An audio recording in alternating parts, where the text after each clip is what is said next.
and Congresswoman Taylor Greene can't object, we're going to go into the Capitol and do violence. I have no idea. I don't know anything about this. And that term 1776 is the way Mr. Alexander was conveying that to his listeners or his readers. I have no idea. Again, I don't know anything about this. I've never seen it before.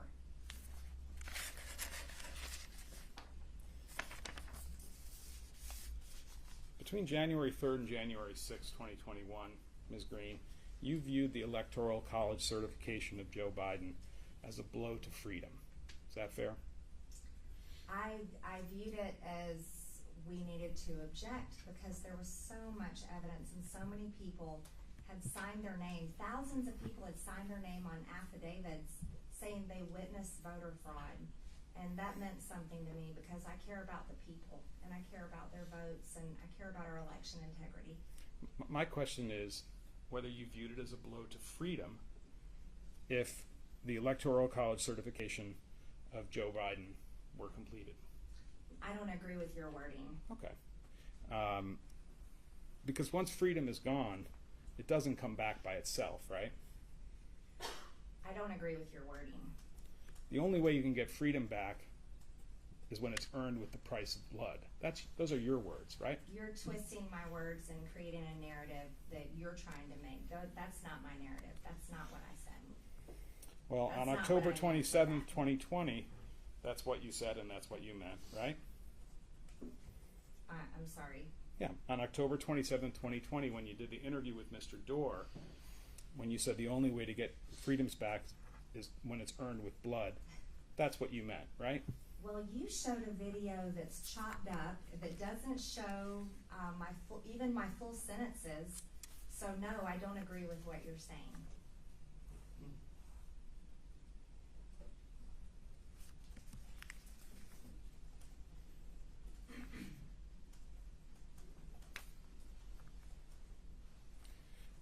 Do you have any explanation, Representative Greene, for why it is that on January 5th, the day before January 6th, you described January 6th as our 1776 moment?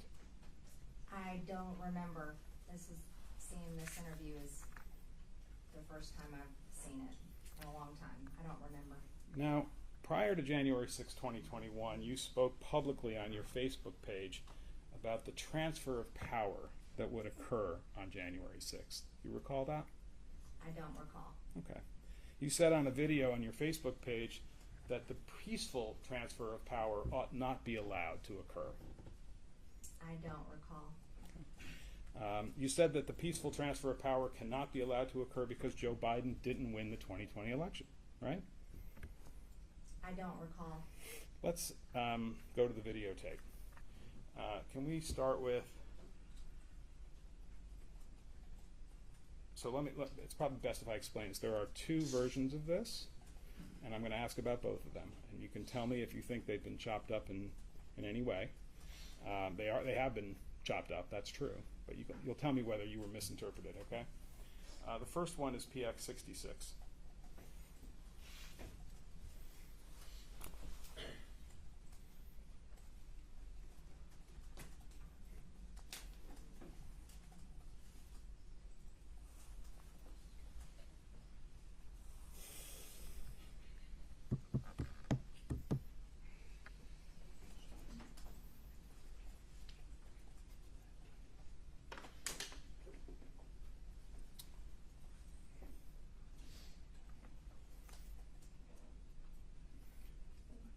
Yes, can you play that one?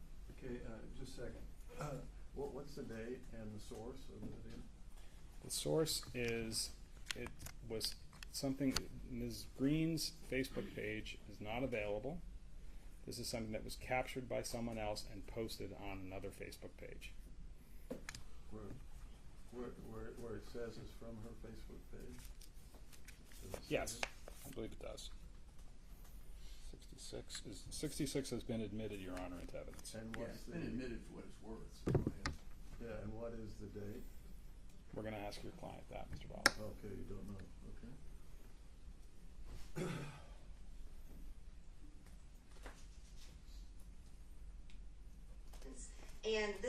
important time in our history.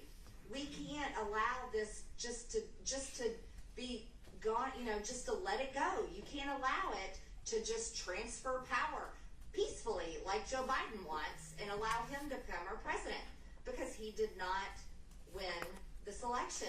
It's being stolen, and the evidence is there. Okay. So that's you, right, Ms. Greene? Yes, that's me. Okay.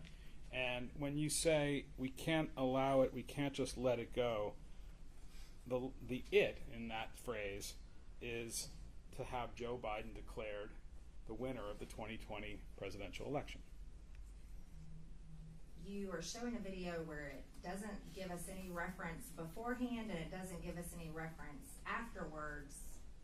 So it's not really my complete, it's hard to get an understanding of what I was saying. Okay, so your answer is you don't know what you're referring to. I don't. Okay. We are watching a partial video and a partial statement of clearly an interview I was doing. I don't know what date it was on, and it's definitely off someone else's Twitter or Facebook. I can't see it from here. Well, that's you saying you can't allow it to transfer power peacefully like Joe Biden wants and allow him to become our president because he did not win this election. That's you saying that, right? That's the partial statement on that video. Okay. Can we pull up? Do we see the whole thing? We can run the rest of it if Let's you'd see like. the whole thing. Sure, and there's another one on top of it, so we'll watch too. And you said they're different. I want to be sure that she has an opportunity to see what the difference Can I make a suggestion, Your Honor? Let's Yes. go back to the beginning of this one, and then Yeah. we'll play it all the way through. Okay. That would be good. I agree. Let's do that.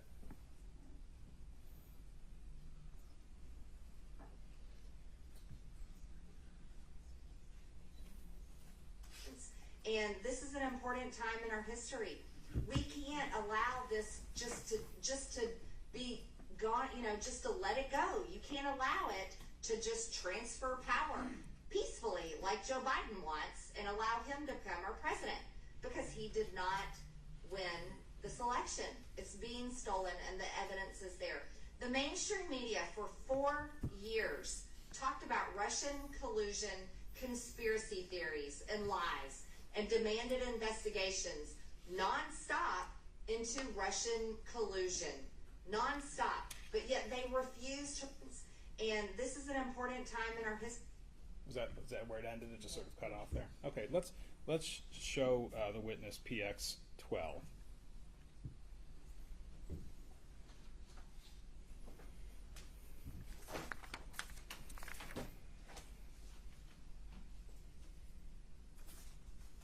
Let me hold off on that for 1 second.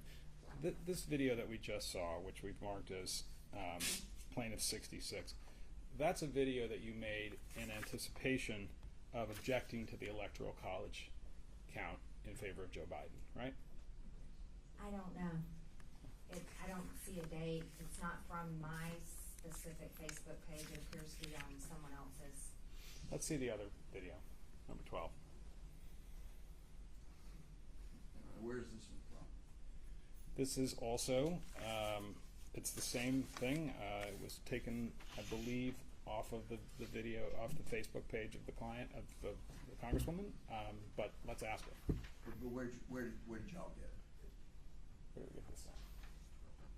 It's off the Facebook, off of the Republican Accountability Project. Okay, so this is a secondary source that Yes. was copied, but that's where you got it from. Yes. So this is a different version.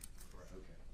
You want to play it? Hold on 1 second. And this one is also admitted into evidence, Your Honor, What it's worth. for what it's worth. America reelected Donald J. Trump for 4 more years. You can't allow it to just transfer power peacefully like Joe Biden wants and allow him to become our president, because he did not win this election. It's being stolen, and the evidence is there. There's a large group of us. We're organizing an effort to object to the Electoral College votes for Joe Biden in key states where there's real evidence that this election has been stolen. I am very convicted in what we're going to be doing on January 6th, and it's historic, and I feel it's very, very important. On January 6th, if you're able, there are going to be possibly 1 million or more people coming to Washington to be there for this historic event. It's critical for everyone to show up and show the nation who we are. We aren't a people that are going to go quietly into the night. We are not a people that are going to be thrust into socialism without stopping it. Okay. Now that you've seen that clip, Representative Greene, do you agree that this is a video that you created in anticipation of objecting to the Electoral College vote on January 6th?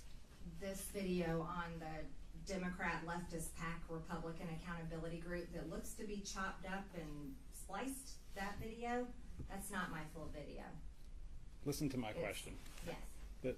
The words that are shown, that you're speaking on the screen, those are things that you were talking about in anticipation of objecting to the Electoral College count vote on the floor of the Congress, right?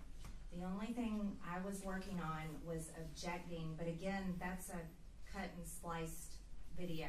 And when you said we're organizing an effort to object to the Electoral College votes, on the video, the we were members of Congress, right? Well, members of Congress are the only ones that can object. That's part of our ability. That's what we're allowed to do lawfully. Right. And, exactly. And making objections is, in fact, by members of Congress, is part of the lawful transfer of power, right? Objecting is part of the electoral count process. Democrats did it with the past 3 Republican presidents that were elected. They objected, and I'm sure there was a lot of planning that went into that and discussion. We put a lot of planning, a lot of work into it, and as you can see, we talked about it. So when you were talking about we can't allow it to happen, we can't just let it go, you can't allow it to transfer power peacefully like Joe Biden wants and allow him to become our president because he didn't win, you weren't talking about objections on the floor of the Congress, were you? What I believe what I was referencing is we can't allow the electoral count to happen without objecting. That I felt it was our dutiful responsibility to object on behalf of the large amount of voter fraud and the people who truly felt like that there was big problems in our elections.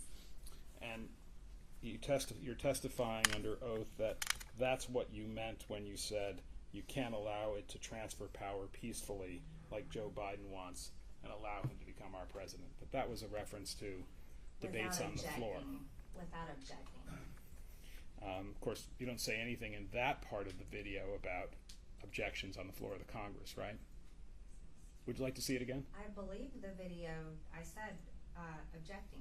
But in the sentence where you said you can't allow it to transfer power peacefully like Joe Biden wants and allow him to become our president because he didn't win the election, you don't say anything in that sentence about objections on the floor of the Congress.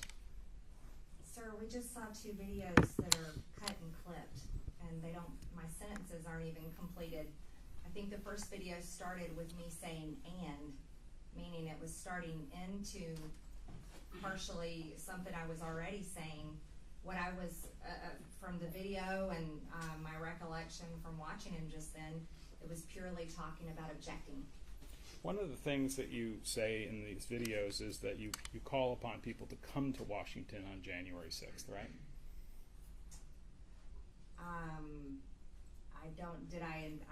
I don't remember every single word that we just watched. Let's look at it again. I think P12 is the one that includes that.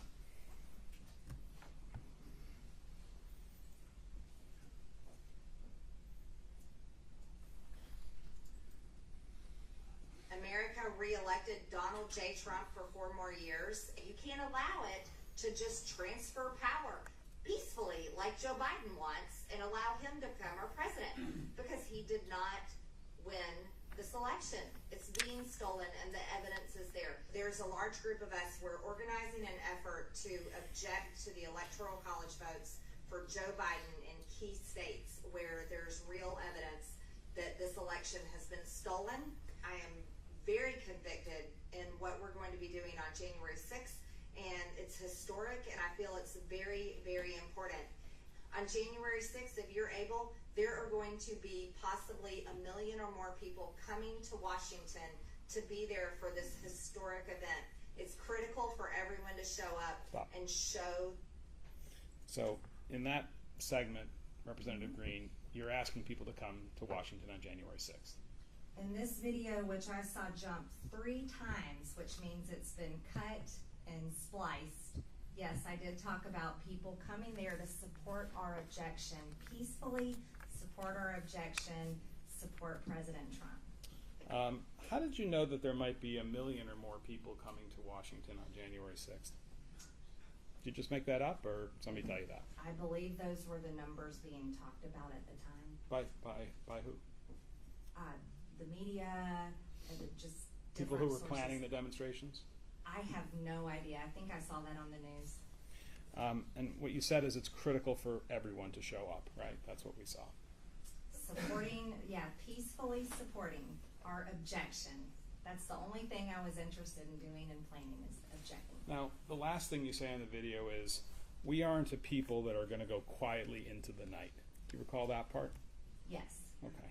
Now, that phrase, we aren't a people that are going to go quietly into the night, that's not something that you came up with on your own, is it?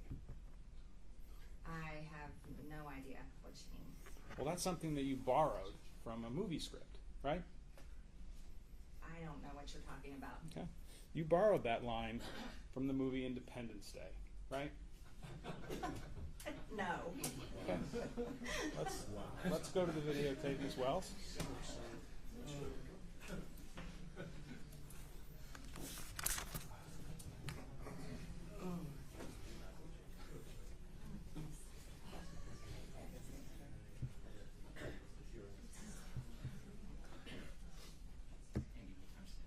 Oh, the timestamp is 108 to 144.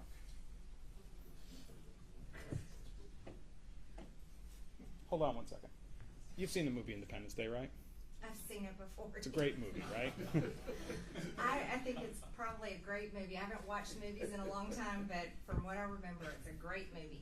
This is the one about the aliens who come to the world, and then there's a big battle on July 4th to ward them off, right?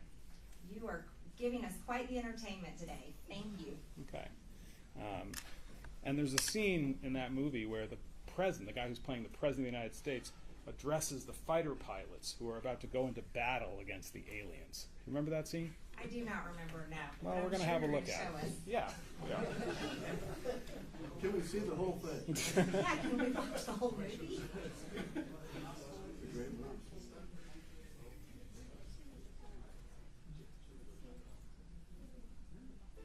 We're fighting for our right to live,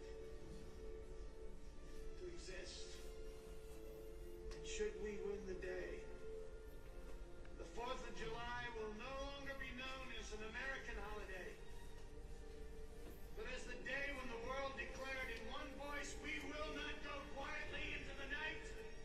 We will not vanish without a fight. We're going to live on. We're going to survive.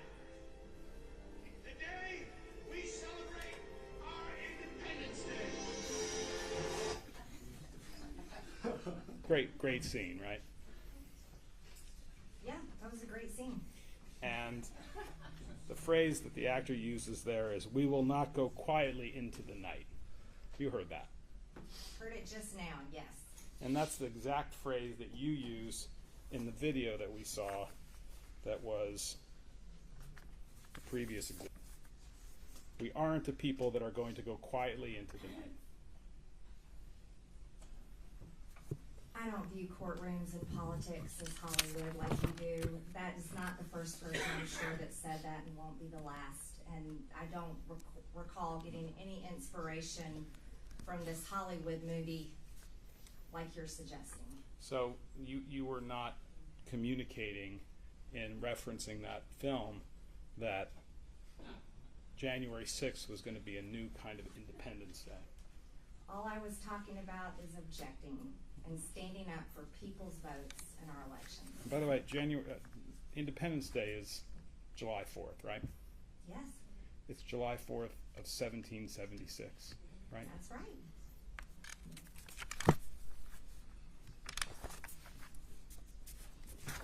Your Honor, this might be a good time to break if we're on schedule. How, well, I've got a pretty short piece left, but it's up to you.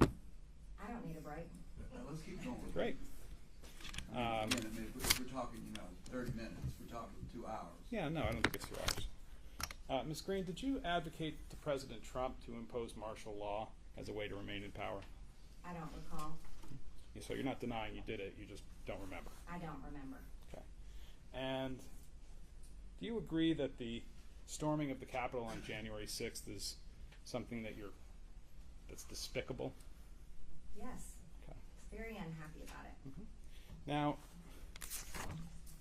we talked earlier about a fellow named Anthony Aguero, right? You brought up Anthony Aguero earlier. Right. Yes.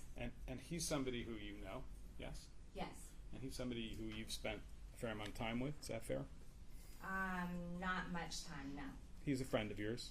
Someone that I do know, yes. Mm-hmm. And you consider him a friend. Someone I hardly ever talk to, but someone I have known for a few years. Okay. And he is a friend of yours, right?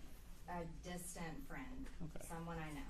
He refers to you as one of his closest friends. You've heard that, right? I have not. Okay. And you've referred to him as amazing, right? He does a lot of great work down at the border showing the illegal invasion constantly happening at our southern border. I think that's amazing, the footage that he shows and exposes. Okay. And you know that Mr. Aguero entered the Capitol the U.S. Capitol on January 6, 2001, right? I had heard that sometime after January 6th. And you've seen a picture of him in the middle of the crowd in the Capitol Rotunda on January 6, 2021. No, I have not seen that picture. Let's have a look at PX 13B, please.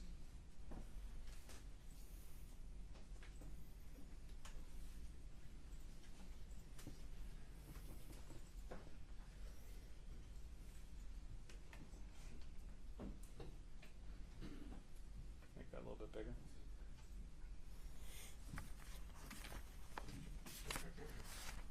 Representative Greene, is that man in the red circle on the left of our Exhibit 13B, is that Mr. Aguero? I don't know. I can't really tell. If I told you that it was reported that that was Mr. Aguero and that he acknowledged that publicly, would that help you discern that that's who that is? I don't really buy a whole lot of what you say. You've been using CNN and Mother Jones and other terrible sources as your sources and showing Hollywood movies. So, but that's what you're trying to say now, but I don't know if that's him or not. I'm just asking whether if I suggested to you that he's acknowledged publicly that that's him in the Capitol Rotunda, would that help you identify him as your friend, Mr. Aguero? I don't see your evidence of him acknowledging that that's him. Okay. I think we can probably do something with that. Can I see 13, please? I think I have it here.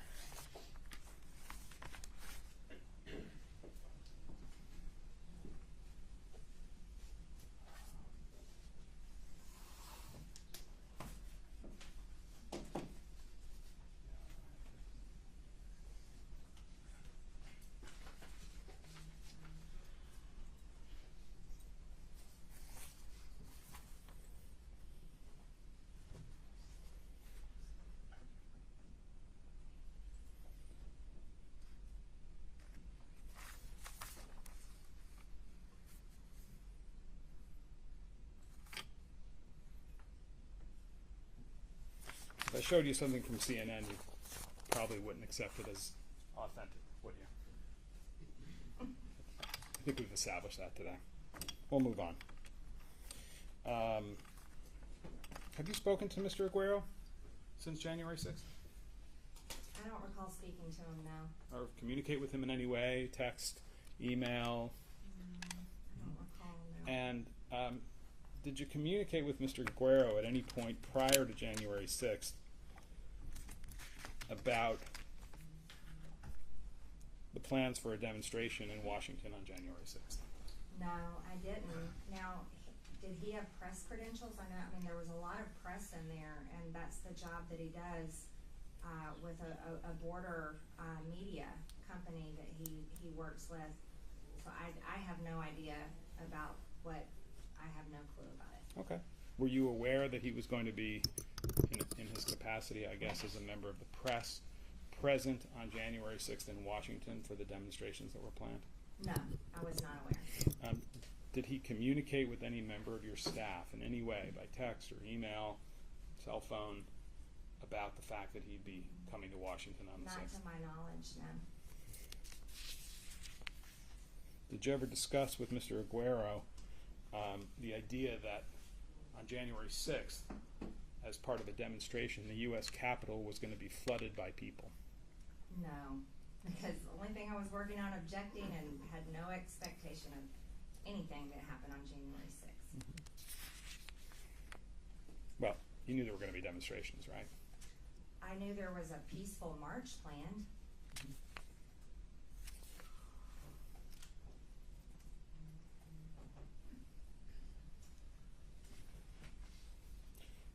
On January 6th itself, were you in contact with anyone who was involved in what you describe as the peaceful march that occurred that day? No, Was anybody from your staff, your congressional staff, or your campaign staff in touch by cell phone, text, email with anybody who was involved in the day's demonstrations? not of my knowledge.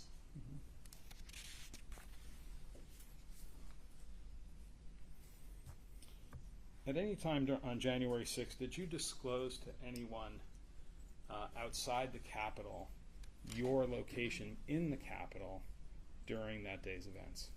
I texted my family and told them I was safe. Okay.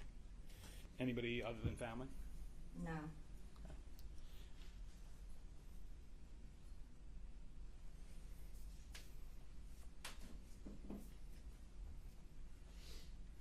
When on January 6th did you first learn that people were entering the United States Capitol unlawfully that day?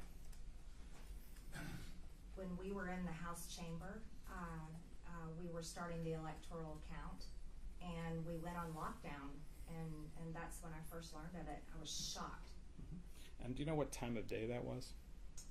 I don't know the exact time. And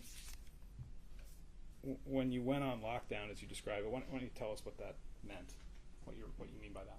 They had to lock all the doors in the House chamber, and they told us that it was on lockdown and that we could choose to leave or stay inside, and it would be safer inside, and so I stayed inside.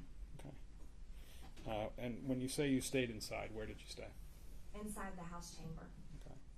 And during that time that you were on the in lockdown, as you put it, on the House floor, you said you were in touch with your family to tell them you were safe?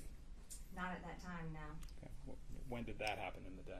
Sometime later after we were evacuated. And where were you evacuated to? I can't disclose that location. Somewhere in the Capitol?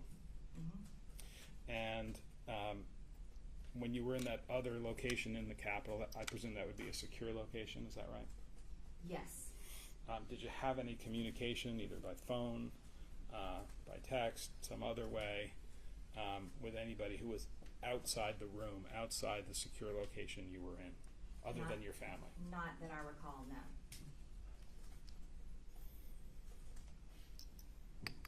And when you were notified that people had entered the Capitol illegally, did you also understand at that point that there had been violence at the Capitol? I only knew what I was told. I'd heard a gunshot. We all heard it. And we were so confused. We thought Antifa was breaking in, or BLM, because of those were the riots that had gone on and on all throughout 2020, day in and day out. Just horrible riots all over the country, and that was the only thing that made sense to most of us. What do you mean by BLM? BLM rioters. Is that an acronym for something?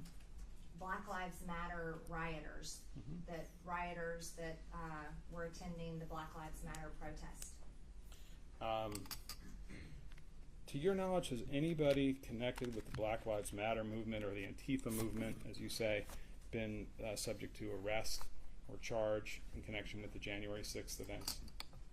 I don't know, actually. I know they were arrested all over the country much through 2020, and over 95% of them had their charges dropped, unlike January 6 rioters that are still in jail, some of them, Your Honor, pre-trial. could I have a few moments to consult, and then I think I may be done. Sure, just, yeah, we don't need a break, do we? 5 minutes would be You great. want a 5-minute break? Well, if y'all want to step out, that might be easy for Yeah, everybody else. I think there's a room next door. That spares everybody having to go and come. Step down, stretch your legs, feel free to do so. No, I'm doing fine. Oh, absolutely. Yeah, I know. How are you? We're gonna all get through the day, it'll be fine.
can we approach for a moment? Sir, Bob, you know, this is hot. And we need to address more. All right, go ahead.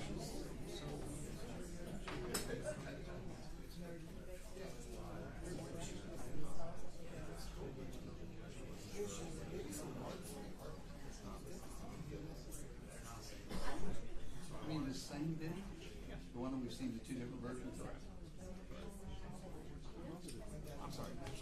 Go ahead, Judge. Okay. I'm talking about the January Newsmax clip where she says, "This is our 76 moment." That's on her Facebook page. That's one where blue dress. No. This one. No. This is the one where she's interviewed by a reporter. Oh, Newsmax. Yeah, the interview. I asked her whether she posted it on her Facebook page. It's her call. So I want to show her that. It's live on the interview. It's very important. Whether she remembers it or not. No. You can't, you know, you can't throw an evidence at us in the middle of the trial. Come on. Please. Theoretically, you could have to.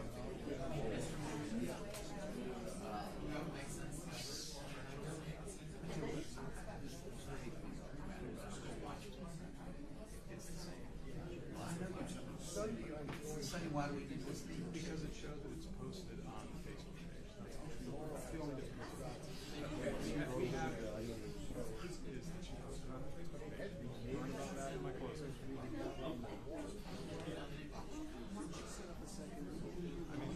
mean, when they Facebook, that's on the time. She doesn't recall. That's okay. Let's show her.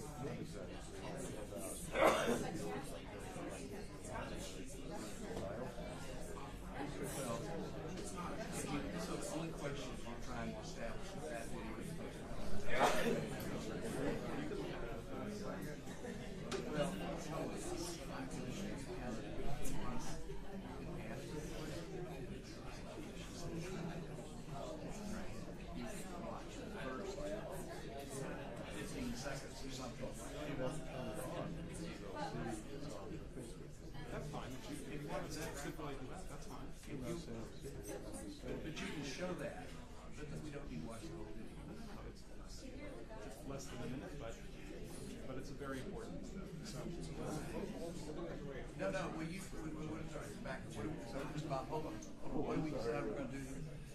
What did I say? I said I was. I'm going to return to the subject. Yes. Ask her if she recalls that she posted this to her Facebook page. If she does, then we're done. And then if If not, not, I'm going to do that. okay. All right, we'll do that.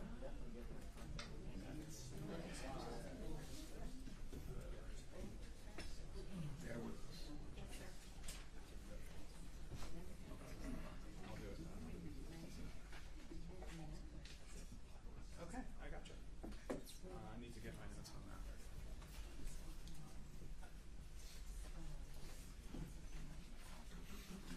Sorry? Yeah.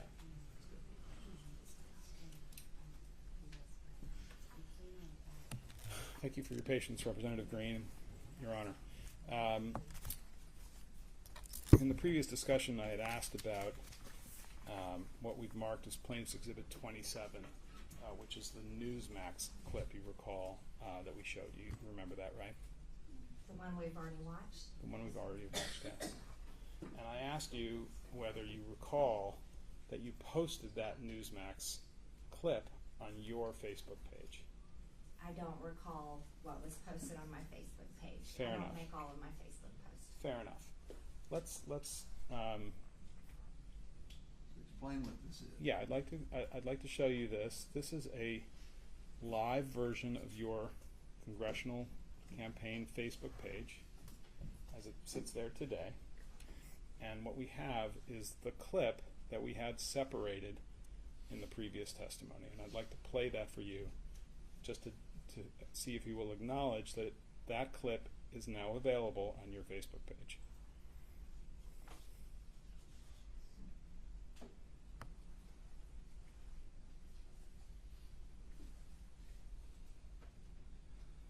No, it wasn't actually planned, but President Trump knows how much I support him. He knows how much I support our district.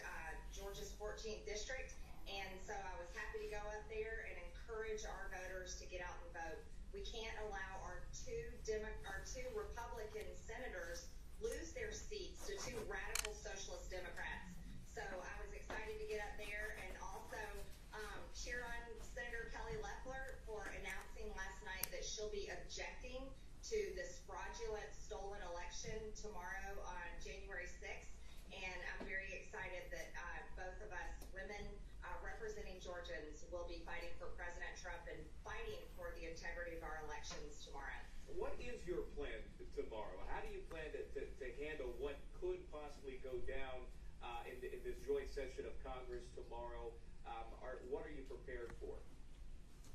Well, I'll echo the words of many of my colleagues as we were just meeting together in our GOP conference meeting this morning. This is our 1776 moment. Ms. Greene, that's up on your Facebook page today, right?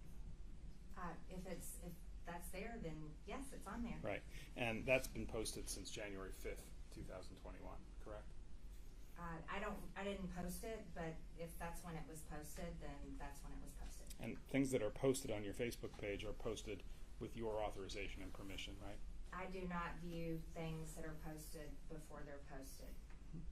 That wasn't my question. My question was, if it was posted on your page, that's something that you authorized and permitted, whether you viewed it in advance or not. I think if I'm authorizing, I would view it in advance before it's posted. Well, no one put that up on your Facebook page without authorization from you in some sense, right? I don't recall authorizing, but you have to understand, as a member of Congress, we have staff and many people that post interviews and so forth on our social media for us. If we could make it a little bit larger, if you look in the top right, you'll see there's a message, Ms. Greene. I don't know if we can make that larger. January 5th, 2021. That's a comment that you posted on your own Facebook page. This is our 1776 moment, right? That is my campaign Facebook page. Right. And that was posted, as it says, on January 5th, 2021, correct? That's what it says. Okay. I'll ask about a couple of other things. Prior to the inauguration in 2021, did you advocate for martial law with the President of the United States? I don't President recall. Trump? I don't recall. You know President Trump, right? Yes. Yeah, he's supported you politically, right? Yes. And obviously a very important person in general, right? Yes. And 45th President of the United States. and you've had a number of meetings with him, right? Yes. And you had meetings with him between the election in 2020 and January 20th of 2021, right? Yes. And in those meetings, you discussed with him your advocacy for the idea that there should be martial law declared in the United States. No, I don't recall ever discussing that. Well, are you saying it didn't happen, or you're saying you don't recall one way or the other? I don't recall ever discussing that. Okay. Did you discuss that topic, the idea that there should be martial law declared in the United States prior to the inauguration of President Biden? Your Honor, I'm going to have to With- object. I actually represent the President of the United States, and that's covered by executive privilege. She can't get into any of this conversation. Executive privilege. She's not a member of the executive, and this council is here on her behalf, not on Mr. Trump's behalf, unless there's something I missed. It's not a proper objection, Your Honor. I'm sorry, I got flustered. What was the question again? The question was whether, prior to the inauguration of Joe Biden, Ms. Greene, whether you ever advocated for martial law to be imposed in a conversation with the Chief of Staff of the then President of the United States, Mr. Trump. You can answer the question. I don't recall. Did you ever advocate for martial law prior to the inauguration of Mr. Biden with any member of the White House staff that was part of the Trump administration? I don't recall. Are you aware of any other elected congressional representatives advocating for martial law to stop the peaceful transfer of power before the inauguration of Mr. Biden? I don't remember. Okay. Do you regard the people who were arrested and charged in connection with the January 6th events as patriots? I don't think them being arrested and charged on January 6th affects the fact that they're patriots or not. Right, so you do regard them as patriots. Yeah, some of them are veterans, yes, some of them definitely are patriots. Okay. Can we have PX60 and PX40? Sorry. Which yeah. one's this? TX?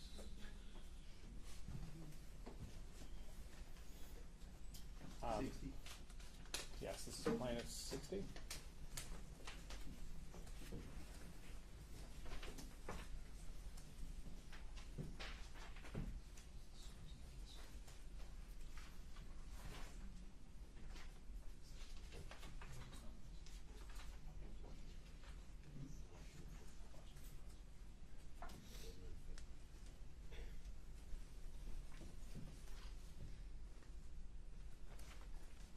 Ms. Greene, I've placed in front of you what we've marked as Petitioner's Exhibit 60, which is a story that appeared in the Washington Post on January 5th, 2021. Did you read that story in the Washington Post? I don't think I've read this one. Okay. Do you recall hearing that the Washington, prior to January 6th, did you recall hearing that the Washington Post was reporting that there were concerns that there were going to be violence and there was going to be violence in Washington on January 6th? I had not heard that. I heard no threats of violence that I remember at all for January 6th. Okay. Can we also look at PX40?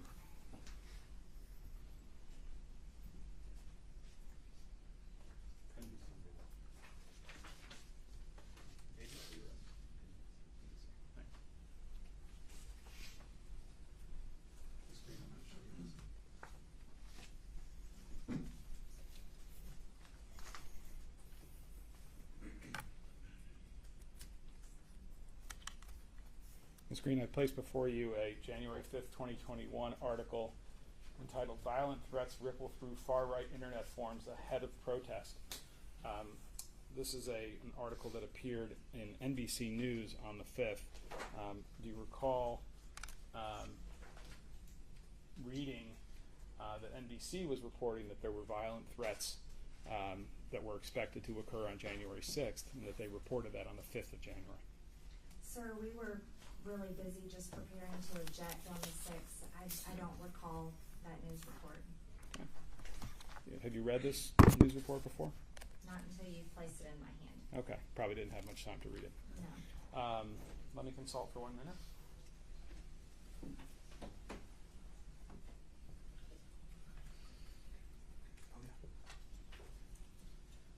One last thing, Ms. Greene. You told us early in the day that you were suspended from your Twitter account or permanently taken off Twitter. Is that right? Permanently banned. Banned. You're not banned from Facebook, though, right? No. And we saw your live Facebook page just a couple of minutes ago, right? You pulled that up. Yes, you did. Right. And on your Facebook page, you have directed that certain videos be removed from the Facebook page, right? I don't recall. One of the videos that you had removed was the one from February of 2019, where it talked about a sea of people and flooding the Capitol and violence in the Capitol in connection with the Fund the Wall matter, right? I don't know what you're referring to. You had your staff take that one down, didn't you? I don't know what you're referring to. Facebook never ordered you to take any video off your Facebook page, did they? I don't recall. I have nothing further, Your Honor.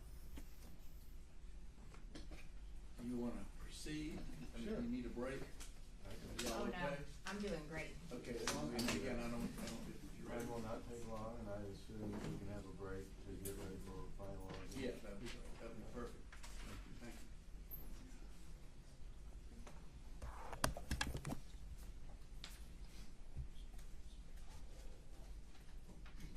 you. Representative Greene, I want to take you back to January 6th.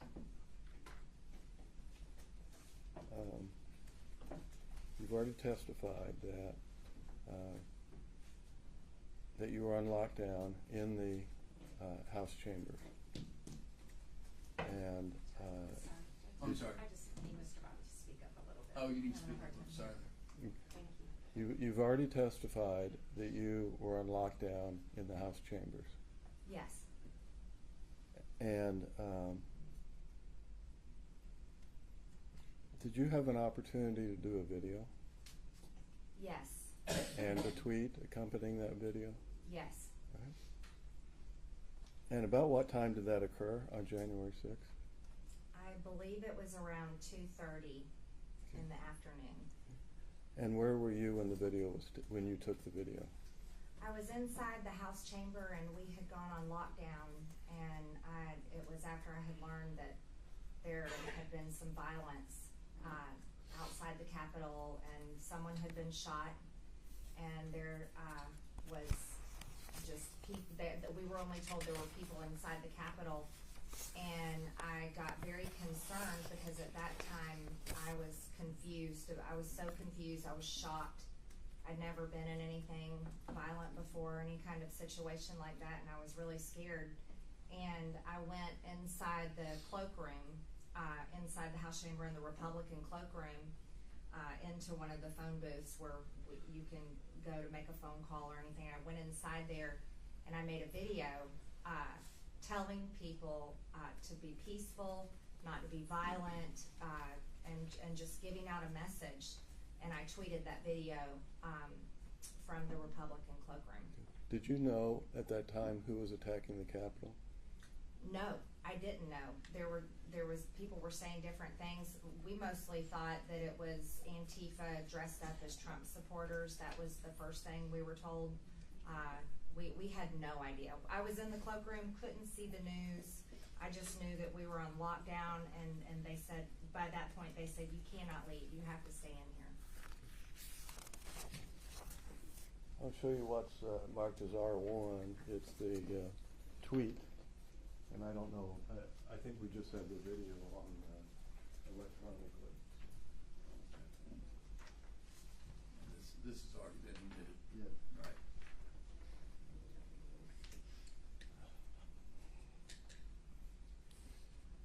Is this your tweet and is this your face?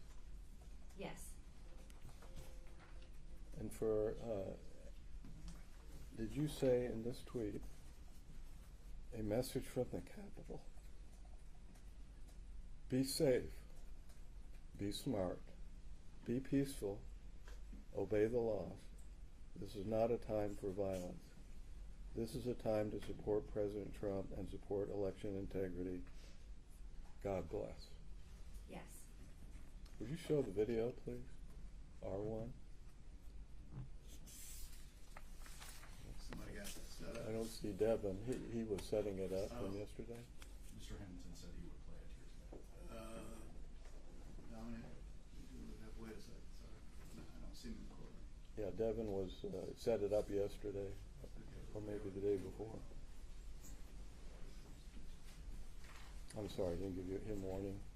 Of course, everybody's here. I mean, I think that's a universal rule of life.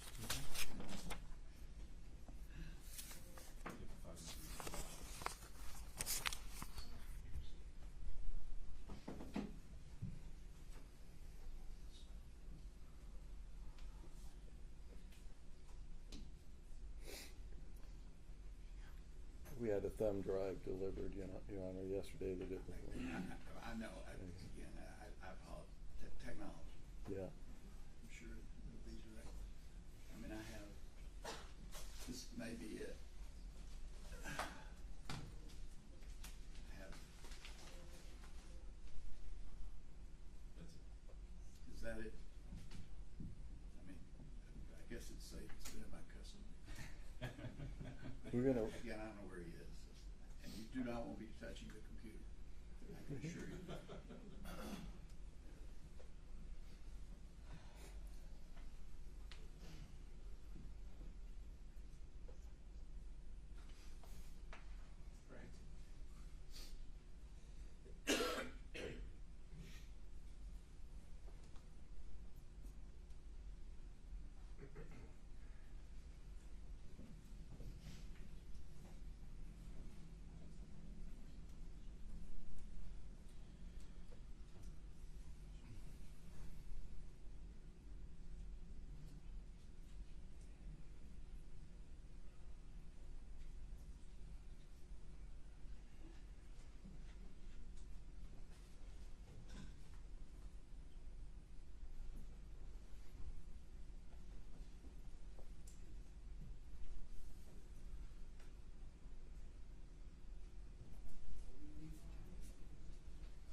We'll take 5 minutes. I mean, Okay. you know, people are not gonna leave and come back in 5 minutes. It's gonna take a minute to set it up. Sorry. Okay. I thought it was. It's all right.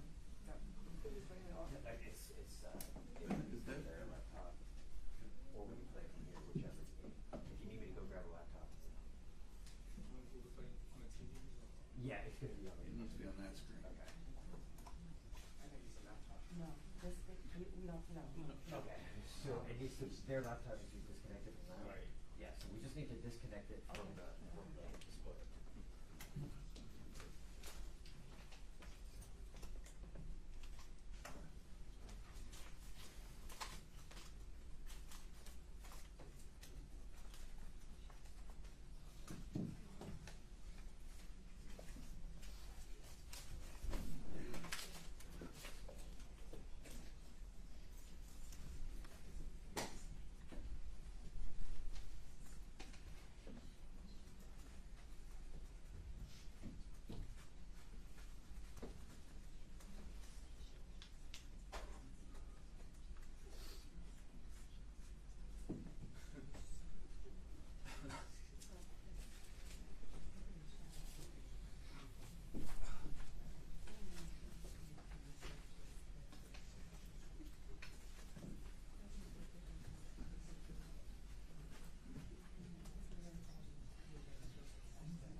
remember, at the very beginning it was a little low, and it came up in sound, if I remember.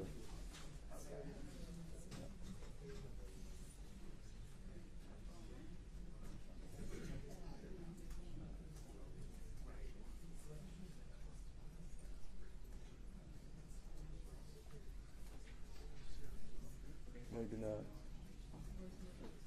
Yeah, I saw that discussion with TV.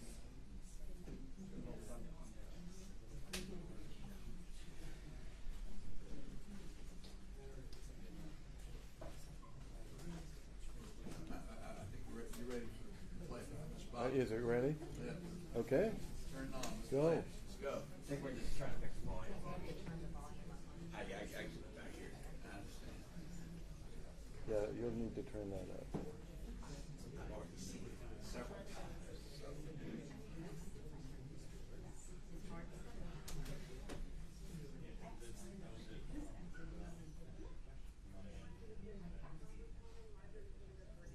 Can you turn the sound up maximum, please?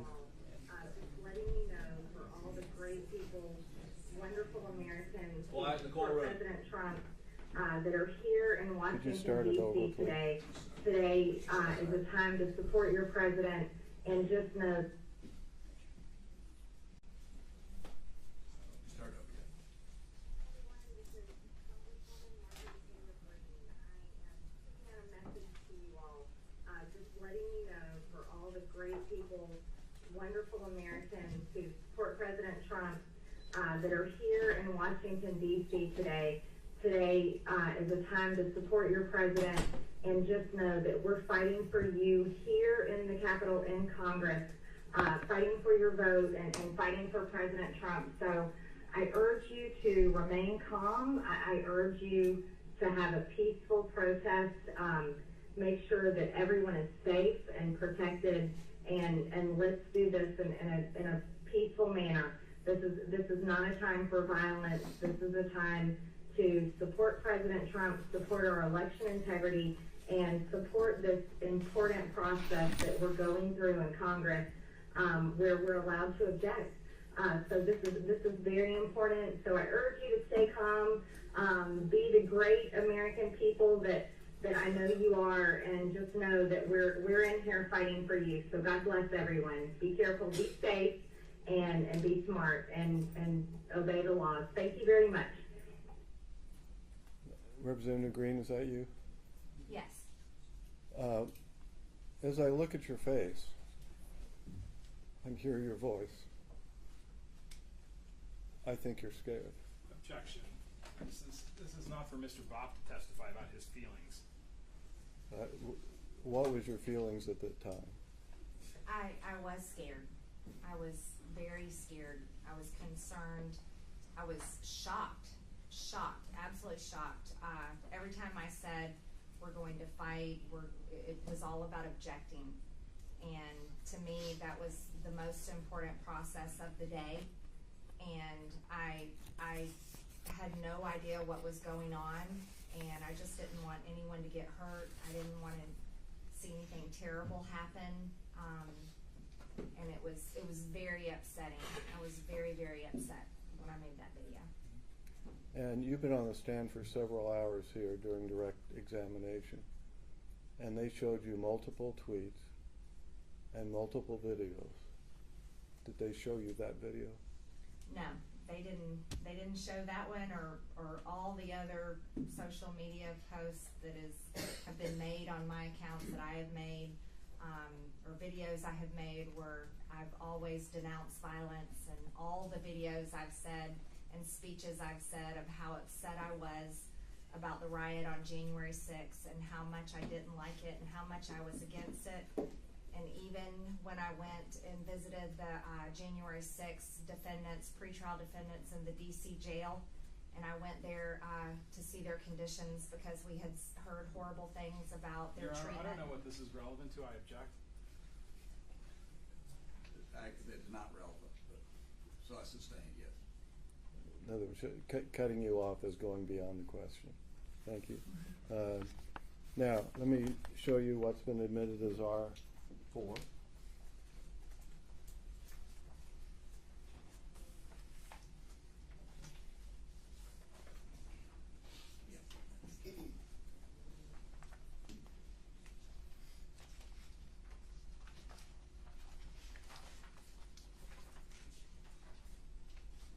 Now, this is a transcript of the video that's been admitted into evidence. And I want you to turn to page 2. And did you say these words? So I urge you to remain calm. I urge you to have a peaceful protest. Make sure everyone is safe and protected. And let's do this in a peaceful manner. This is not a time for violence. This is a time to support President Trump, support our election integrity, and support our important process that we're going through in Congress, where we're allowed to object. So this is very important. So I urge you to stay calm. Be the great American people that I know you are, and just know that we're in here fighting for you.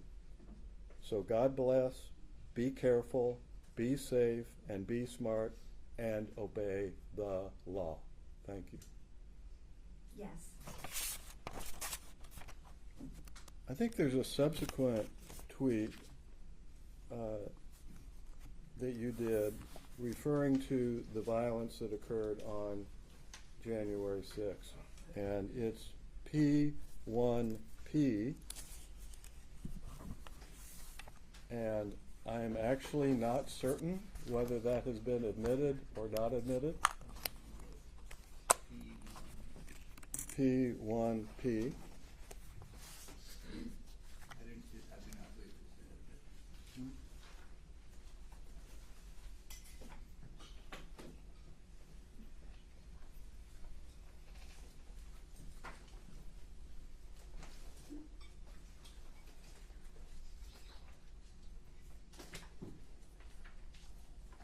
So, Representative Greene, did you tweet this tweet?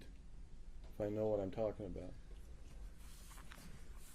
I don't remember, but I see it's my MT Greene Twitter account. Okay. So it went out from your Twitter account, but you don't know if you did it or another member of your staff or another person.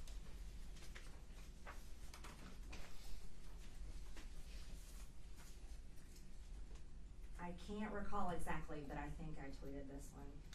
Okay. Now, this says, and this is what the date is, January 12th, is that correct? Yes. Okay. This tweet says, I proudly stand with Representative Mo Brooks and everything in his statement, which you link to later on. The unhinged left is out of control, and their disgusting witch hunt is full of hypocrisy. Democrats are on record for support of violence all year. We did not plan, cause, and denounce, and that's capital letters, isn't it? Denounce the January 6th attack. I defend my honor and reputation. So was that the message sent out on your Twitter account? Yes, it's the same message I've said over and over again about January 6th.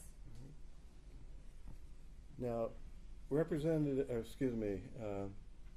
FBI Director Christopher Wray testified before Congress soon after the attack. It was before the Senate on March 2nd, 2021. And this is R5, which has been admitted into evidence. And let me show you this.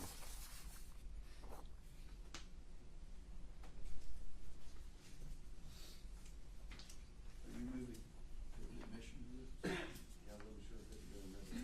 I don't believe this has been admitted. All right. Are you moving to admit? Yes, I am. Any objection? I'm moving No objection. Yes, sir. It's P1P. admitted. Thank you. Thank you. Now, when he testified before Congress on March 2nd, of course, you remember Congress, right? Yes. Right? And he said, I was appalled, like you, at the violence and destruction that we saw that day. He's referring to January 6th. Yes. I was appalled that you, he's testifying before Congress, looking at members of Congress, our country's elected leaders were victimized right there in these very halls. Were you a victim of the attack? Yes, I was. I was in the House chamber when it happened. I had to be evacuated to safety. We were held for hours in a secret location protected by Capitol Police, military members, for hours until they cleared the Capitol. Yes, I was a victim of the riot that day. No further questions. Your Honor, I believe the testimony has opened the door on the issue of text messages that Representative Greene sent on January 6th during the insurrection. And we would call for their immediate production and the ability to have a moment to look at them so that we can examine her on them. I thought the testimony was she did not send any other messages. No, she's testified that she sent messages to her children and her family. Those were text messages. Those were not tweets. We did not talk about any text messages. That was the controversy over the admission of the text messages, which we have not referred to at all. Except that Representative Greene referred to it when I asked her if she was in touch with anybody from that day from the floor, and she said that she texted her family. You can't open the door. Hold on. Only I could open the door. Well. Okay. Let's first of all, do you have any questions other than this? I do, and I'm going to preserve that position, but I'll move on. I understand. Right. We're going to take a break. It's been a little chaotic for the last few minutes. Representative Greene, you mentioned a number of statements that you made after January 6th where you talked about being upset about the fact that there was violence, right? Yes. Can you point to one press release or tweet or comment on Facebook prior to January 6th where you use the word peacefully and in terms of urging people to behave peacefully at the demonstrations that were expected to occur? I would have to look all through my social media, but I'm sure that it's there. I've always denounced violence. I denounced those Antifa BLM riots all over the country over and over, just like I denounced the January 6th riot over and over.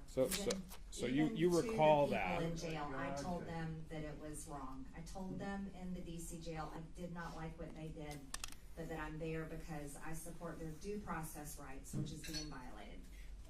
Can you point to one video prior to January 6th where you urged people to behave peacefully on January 6th? One time in public that's on video where you said those words? I don't have a computer. I don't have my social media. I didn't remember many of the social media posts that you pulled up and interviews. I was interested that you answered some questions about FBI Director Wray's testimony in Congress. Do you believe the FBI was behind the January 6th violence at the Capitol? I don't know. I certainly think there's a lot to be investigated. We don't know who Ray Epps is, the scaffolding commander. Governor Whitmer's plot certainly leads to questions about things that happened on January 6th. I think there's a lot of investigations that need to happen. You've referred to January 6th as a Fedsurrection, right? I'm not sure. Okay. Nothing further. Okay. Anything else, Mr. Bob, before we take our break? No. Anything else? No, sir. Do they rest or what? Do you rest? No, we have an issue that we want to consult on, but either we're going to put in a video or we're going to move to closing statements, but the video's been admitted, so it's a timing issue that we want to talk about. All right. So you don't need the witness. She's excused. That's right. Thank you. Thank you. Thank you, Representative. You are excused. They step down. All right. Now, I believe we discussed we were to take a break before we go. Well, what do you want to do, Mr. Kelly? I mean, you want to take a break? I don't know what you're contemplating. 5 minutes or an hour. Yeah, I think, Your Honor, we would appreciate a very short break. Well, let's take 15 and be back at 4 to 2. Your Honor, can I ask a question? Are we absolutely dedicated to stopping at 4:30. If we went a little longer than that, would that I be? will have to consult with Okay. the real powers. Only because we're trying to figure out our presentation, the last piece of our presentation, if we want to close, or do we have one more thing? And so it would be nice to know Well, how much. I will consult with Judge Malley, and we will respond when we reconvene. Thank you. Okay, we're off duty for 15 minutes. Judge Malley, could I ask you about just a question? Put that back.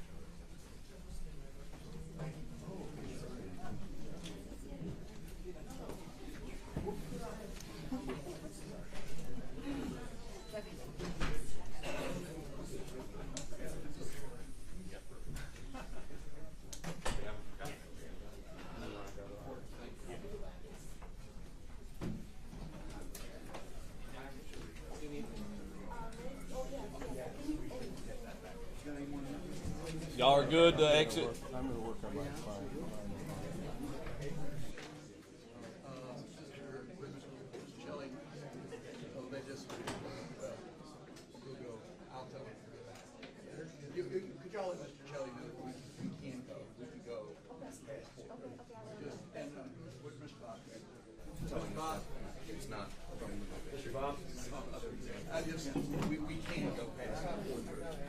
Yeah, we don't turn it pumpkins at 4:30, so we go, we do not. So we may go to 5 or 5:30 or whatever. Oh, Yeah. please. I just want to make sure we His have. decision. Everybody. Thank you. Never send.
Yeah, right?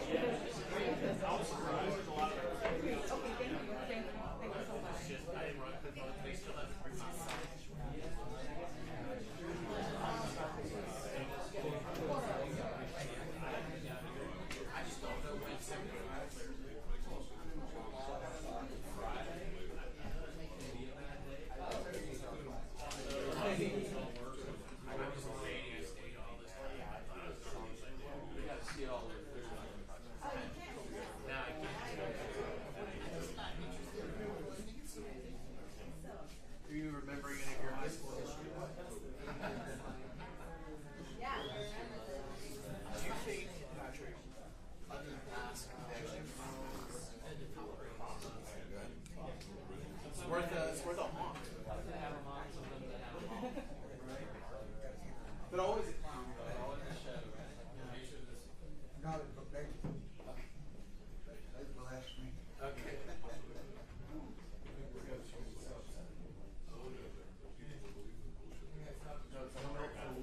Oh, yeah. Blame it on the Democrats.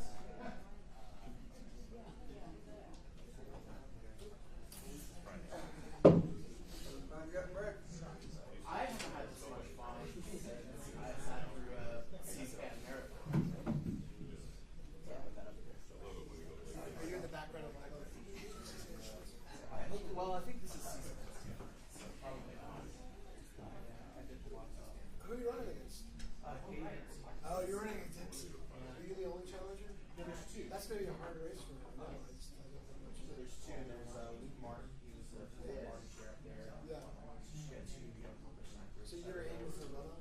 Or yeah. a chance against him? I think we're probably going to end up in a runoff. Yeah. So, yeah, June 21st. No, I know.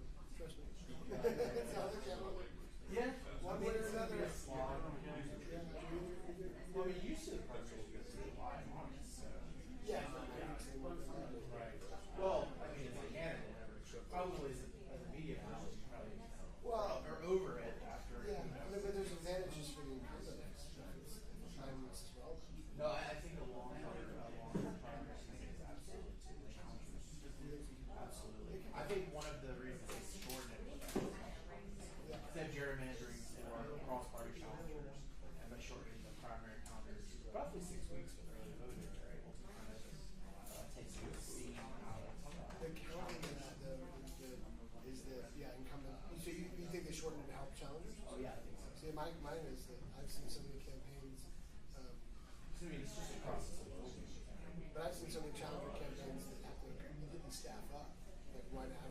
I suppose if you are talking like a governor jury or something like that, where you've got a big staff that just eats hundreds of thousands of dollars, it probably could help in that way. But I think on county and state house, I think it's the opposite. So I mean, at least on a big statewide race, you're usually you're usually getting enough attention. Yeah. Anyway. You got a lot of situations. So your district is downtown Rome. Right. Most of the country. Yeah. So it used to be just a very small part of the county. She took in part of what used to be 14 Fort Marshall and Colton. So it does have a bit more of the county at this time. Yeah. She picked out more of like the working class areas that were closer in. So like Lindale and part of our Marjorie area was Eddie, which is the left. So he's got the northwest on the side. Gotcha. So he has the sort of more conservative parts, maybe? Right, the more rural part. More rural parts? Yeah. She definitely has like the establishments. Yeah, sure. Yeah. And my aunt, Yvonne Ford, was a worker there forever. Okay. They moved to Charleston. They lived there. He was a public defender. Okay. But he should be.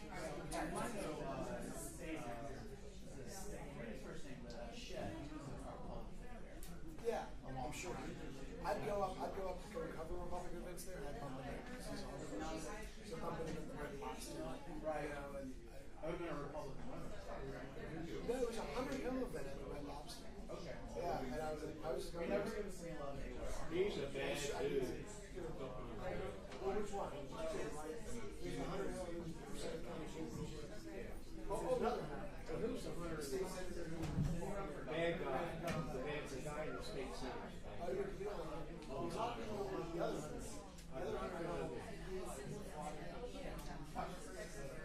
Are they related? No. The one in the senate is bad. Why do you like him? I haven't seen him. I don't have it off the top of my head. He is.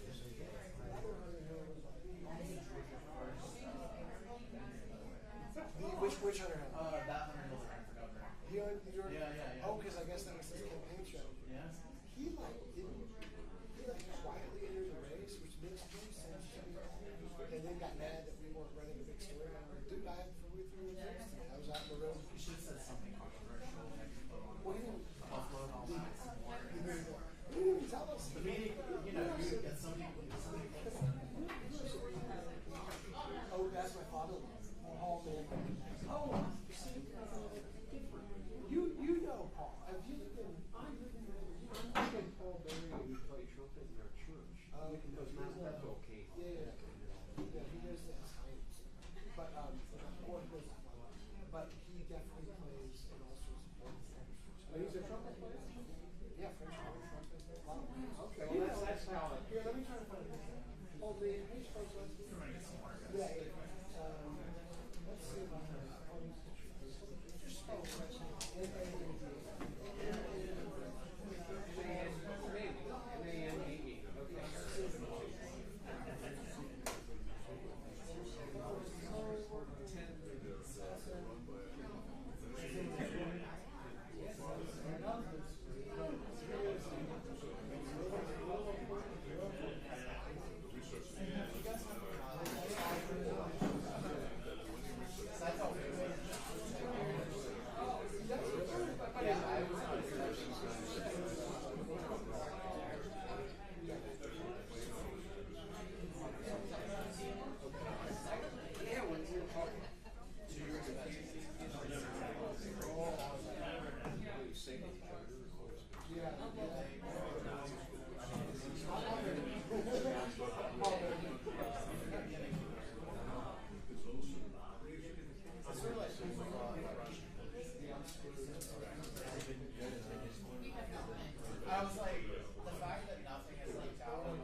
got to. It did. Thank you. We can go as long as. Very much appreciated. Very much appreciated, Your Honor, and I appreciate counsel on the other side as well. So let's see, where did we? So, Your Honor, there are two last matters of evidence Okay. before we rest. We would apply for the entirety of P1 and P2, which are the tweets reflected in the ProPublica report and the Lofgren report, to be admitted. We believe that Representative Greene's testimony about how her Twitter account was operated, that she authorized tweets to be issued, is sufficient foundation for them to be admitted. And so we would ask that those two sets of plaintiff's exhibits be admitted. Mr. Bob? Yeah, if they were, well, it'd been a lot. Oh my goodness, sorry. It made a lot more sense if we, if that happened at the time, at each time, because just because it's authenticated doesn't mean it's admissible. Well, that's why I'm asking, what's Right. your position on this? There were a number of them that we went over, and then there were some that I don't believe we went over. And then I think there was one you requested to be admitted, so. And it was. And it was. Yeah. It was. I have no objection. All right, well, the P1, so we're talking about, so we're gonna take all of the, and again, just to be, so I make sure I've got it right. We're looking at basically everything in P1. Is that correct, Mr. Chairman? Yes, that's Okay, correct. They're in. Great. They're in. And P2 as well, which is P2. Lofgren. Now, wait a minute. That's a different kettle of fish. What are we talking about? Are you talking about the whole thing? Yes. These are her social media posts. I do not object to the social media posts. That's all they are. Well, but there's also, isn't P2 the entire report? Actually, All right, well, yeah. It looks like this is, again, you might want to take a second and look at it. Well, and I have looked at. Yeah, it looks to me like everything that's in P2 looks like it is, there's a cover page. We're happy to exclude that, Your Honor, Okay, if it's easier. that was my question. What about the cover page? We'll exclude that from the. All right, so you basically are gonna pick up from page 22 of 128 to 128, so 22. That's right, Your Honor. Thank you. Which is just the text and the tweets and the enclosures. Exactly, Your Honor. I'm gonna admit it unless going Well, once. you've reserved, yes, and I know you reserved ruling on this, whether or not it was authenticated. And of course, we have made our individual objections Right. Yesterday. Right. And if that And they're satisfies preserved. you. And they're preserved. Yeah. If you want, you're preserving those, in other words. Yes, please. All right, we're gonna preserve the objection, but I'm gonna admit it. Okay. Thank you. Before we rest, Your Honor, we have last piece of evidence, which is plaintiff's, P73, which is a video. It's 14 minutes long, Your Honor. Which one is this? This is the Washington Post video. Haven't I already admitted it? It shows the events of January 6th. Did I not already admit this? Yes, I think Okay, it was why admitted. does the audience need to watch that? I can watch it. That's fine. We thought that. I've already watched it a couple of times. Okay. Again, one of these things about. It's only 17 minutes. There's a lot of material in the record, which obviously was not the subject of today's hearing, which I'm perfectly happy to refer to and review in connection with the briefs. So, but I don't know that we need to play the video. It's Washington Post video. It's available on public sources, right? As you wish, Your Honor. All right, great. Okay, anything else, Mr. Sheldon? No. Before we do close it. The petitioners rest. Rest. Anything else, Mr. Bob? We rest. Very well. All right. Well, then I'll hear closing. Petitioners get the last word. Mr. Bob, you get to go first. Oh, okay.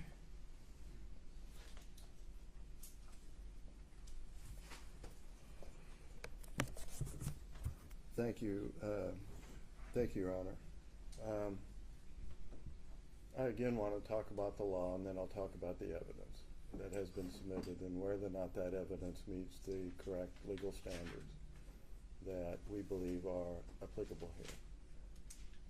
Of course, we enter procedure under North Carolina State Law 22-1-5, which permits Secretary of State to remove someone as a candidate for office if, one, they do not qualify as a candidate for office, or number two, if they are not eligible to take office, and in this case on January 3rd, 2023. Now, they assert a disqualification under Section 3, is that Representative Greene engaged in insurrection or rebellion after taking the oath of office on January 3rd, and I assume, even though they're not clear, on January 6th.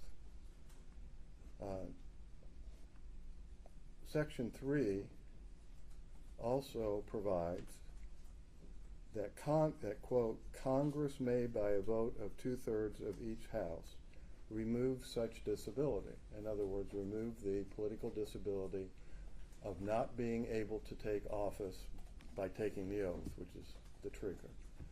And they can do that at any time. You can see the wording of the last sentence is not time limited. In other words, it could have been done last week. It could be done next month. It could be done on January 3rd, 2023, when Representative Greene presents herself, and before she's sworn in, Congress could pass a statute under Section 3, the last sentence, and she would then be qualified to take office. How in the world do we know right now that she will not be qualified on January 3rd, 2023, when Congress at any time, either for her in particular or for a class of people, as Congress has done. In fact, there were thousands of individual amnesties granted, and then 2 general amnesties granted by the Congress. They can do that at any time. It is impossible for this court to know at this time that she is not eligible to take office because of that contingency that can be exercised by Congress at any time in the future, up until January 3rd. That means this is nothing. She cannot be viewed as disqualified today because it cannot be determined that she is ineligible for office on January 3rd, 2023. That should end this. Now, second,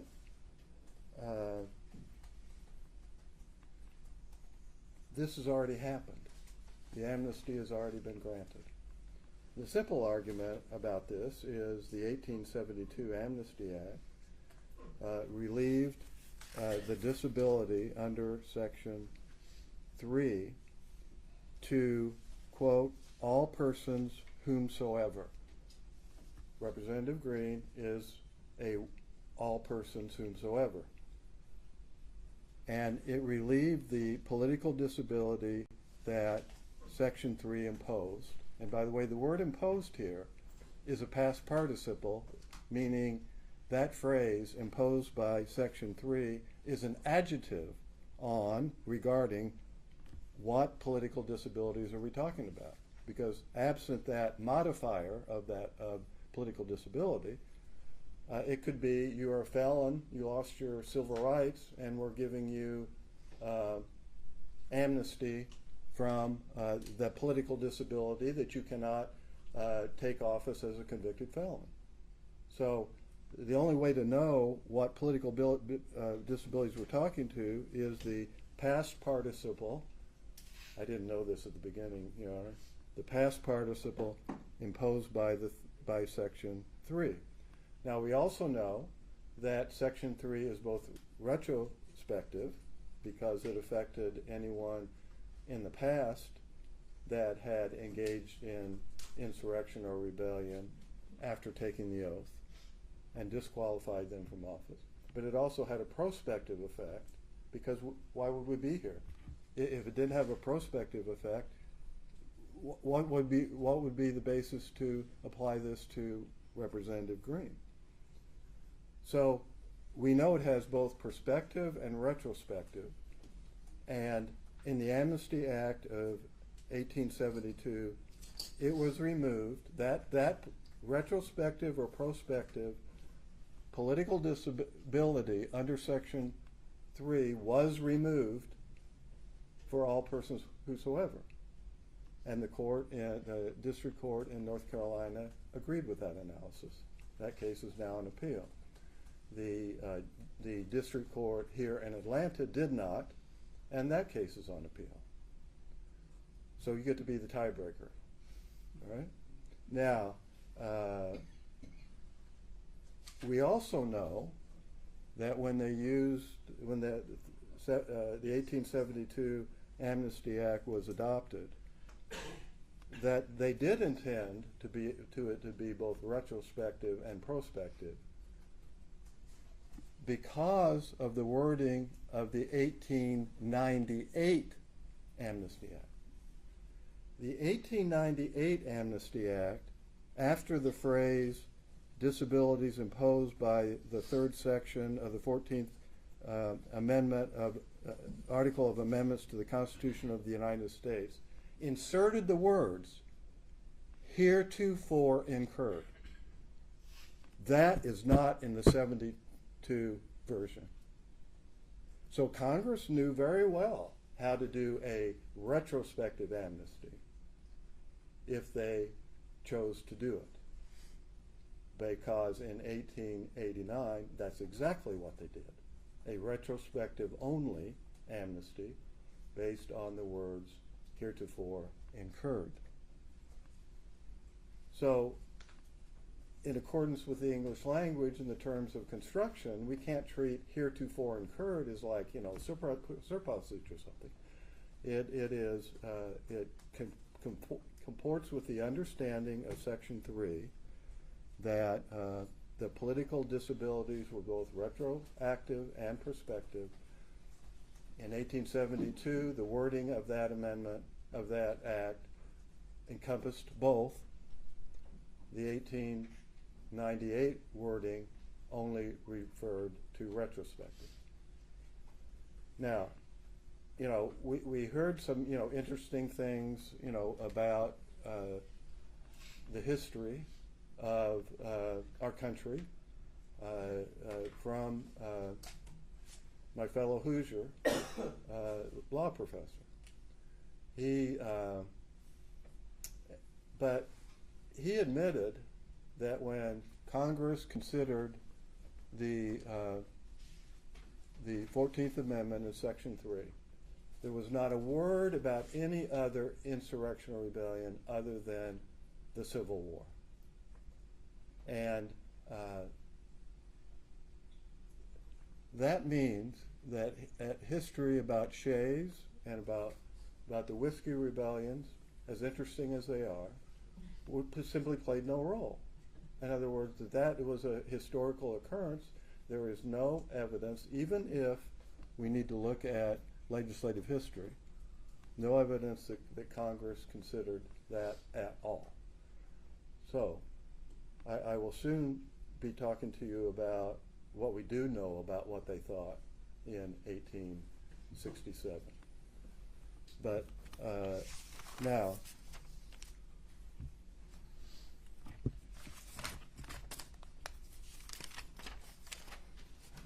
so let's get to the meaning of the words in Section 3. Engage in insurrection or rebellion is one, and giving aid or comfort to the enemies thereof is number 2. Well, that number 2 is about foreign wars, as I will soon explain. Number 1 is about domestic wars, as has been described, and which were described at the time by authorities when they talked about those phrases. So, what is engagement? What is engage? It connotes conduct. and you will soon hear the authority for the proposition that that is, quote, a direct, overt act, such as voluntarily joining the armed forces of the Confederacy, giving them food, giving the Army food, cash, whatever, shelter, the people in the War Department prosecuting the war, etc. Now, there is not a single piece of evidence that any of those things occurred here with respect to Representative Greene. There were certainly some 700 people involved, at least have been charged to have been involved, in the attack on the Capitol. Greene wasn't one of them. They agree with that. And there is no other act of direct, overt act of an insurrection nature that she is engaged in. Not a single one. Now, of course, they're not satisfied with that. They want to use her political speech. And when they use their political speech, they want to use the nuances or the vagueness. Or wait a second, you didn't use the word peaceful in this one sentence, even though you said it over here. You didn't use it in this one sentence right here. And code words, for goodness sakes. Right there, this state is an insurrection, are insurrectionists. Right, says it right there, 1876. Now, if you're going to use speech, which you can't use here because they didn't use the word incite violence, they said engage, or incite an insurrectional rebellion. They said engage in an insurrectional rebellion. But it is instructive. And it's different because you can see, for instance, in the Act of 1862, where there was a felony to, quote, incite, set on foot, whatever that means, assist, or engage in any rebellion or insurrection, end of quote. That's codified at 18 U.S.C. section 2383. Those two words are used in the same list. Rules of construction tell you that they have to be different, or they're surplusage, and we never assume that Congress is just throwing words out there as surplus. So they necessarily mean a different thing. Brandenburg defined incitement as requiring speech that, quote, directed or inciting or producing imminent lawless action that is likely to incite or produce such, or that is likely to produce such action. Producing imminent lawless action. Now that's very restrictive. That's very limiting. And of course the reason is the protection of the First Amendment, which we have now seen on full display here. Full display.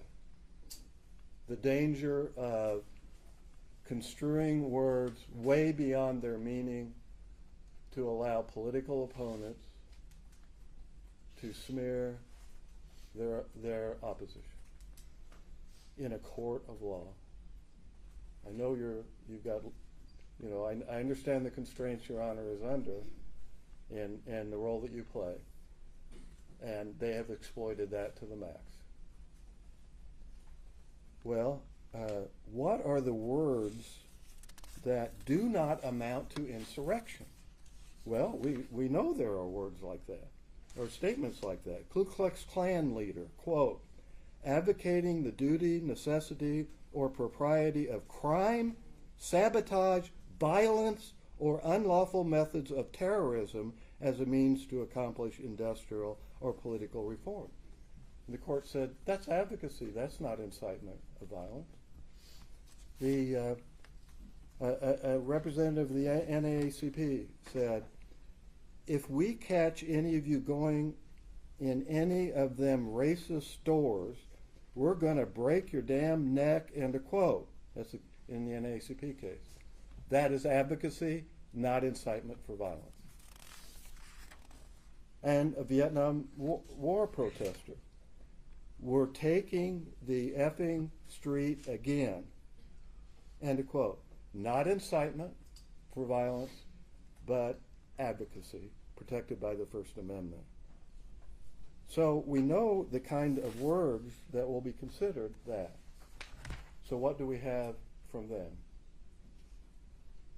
We have a rally. There is no evidence that there was anything but that was anything but a peaceful rally. And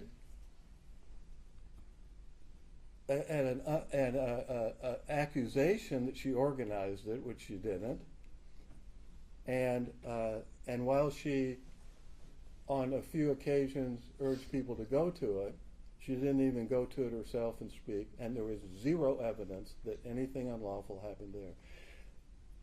These kind of rallies happen in the capital of the United States numerous times every single year, on the ellipse. I attend one of them every year. And you know, guess what was one of the things they always say? And of course these are left-wing, right-wing, Democrats, Republicans, whatever. What do they always say?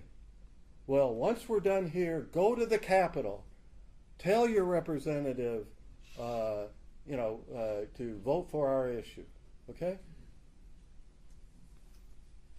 That, in their world, is calling for violence.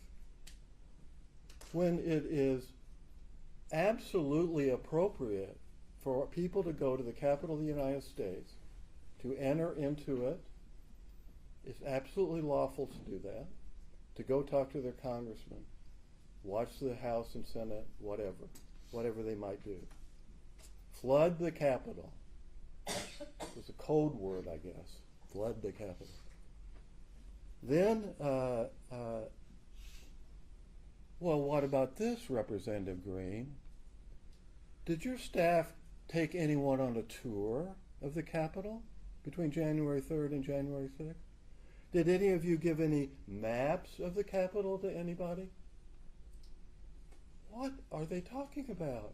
Congressmen do that every single day for their constituents. Is giving a tour or giving out a map some sort of code word, or to be viewed as what?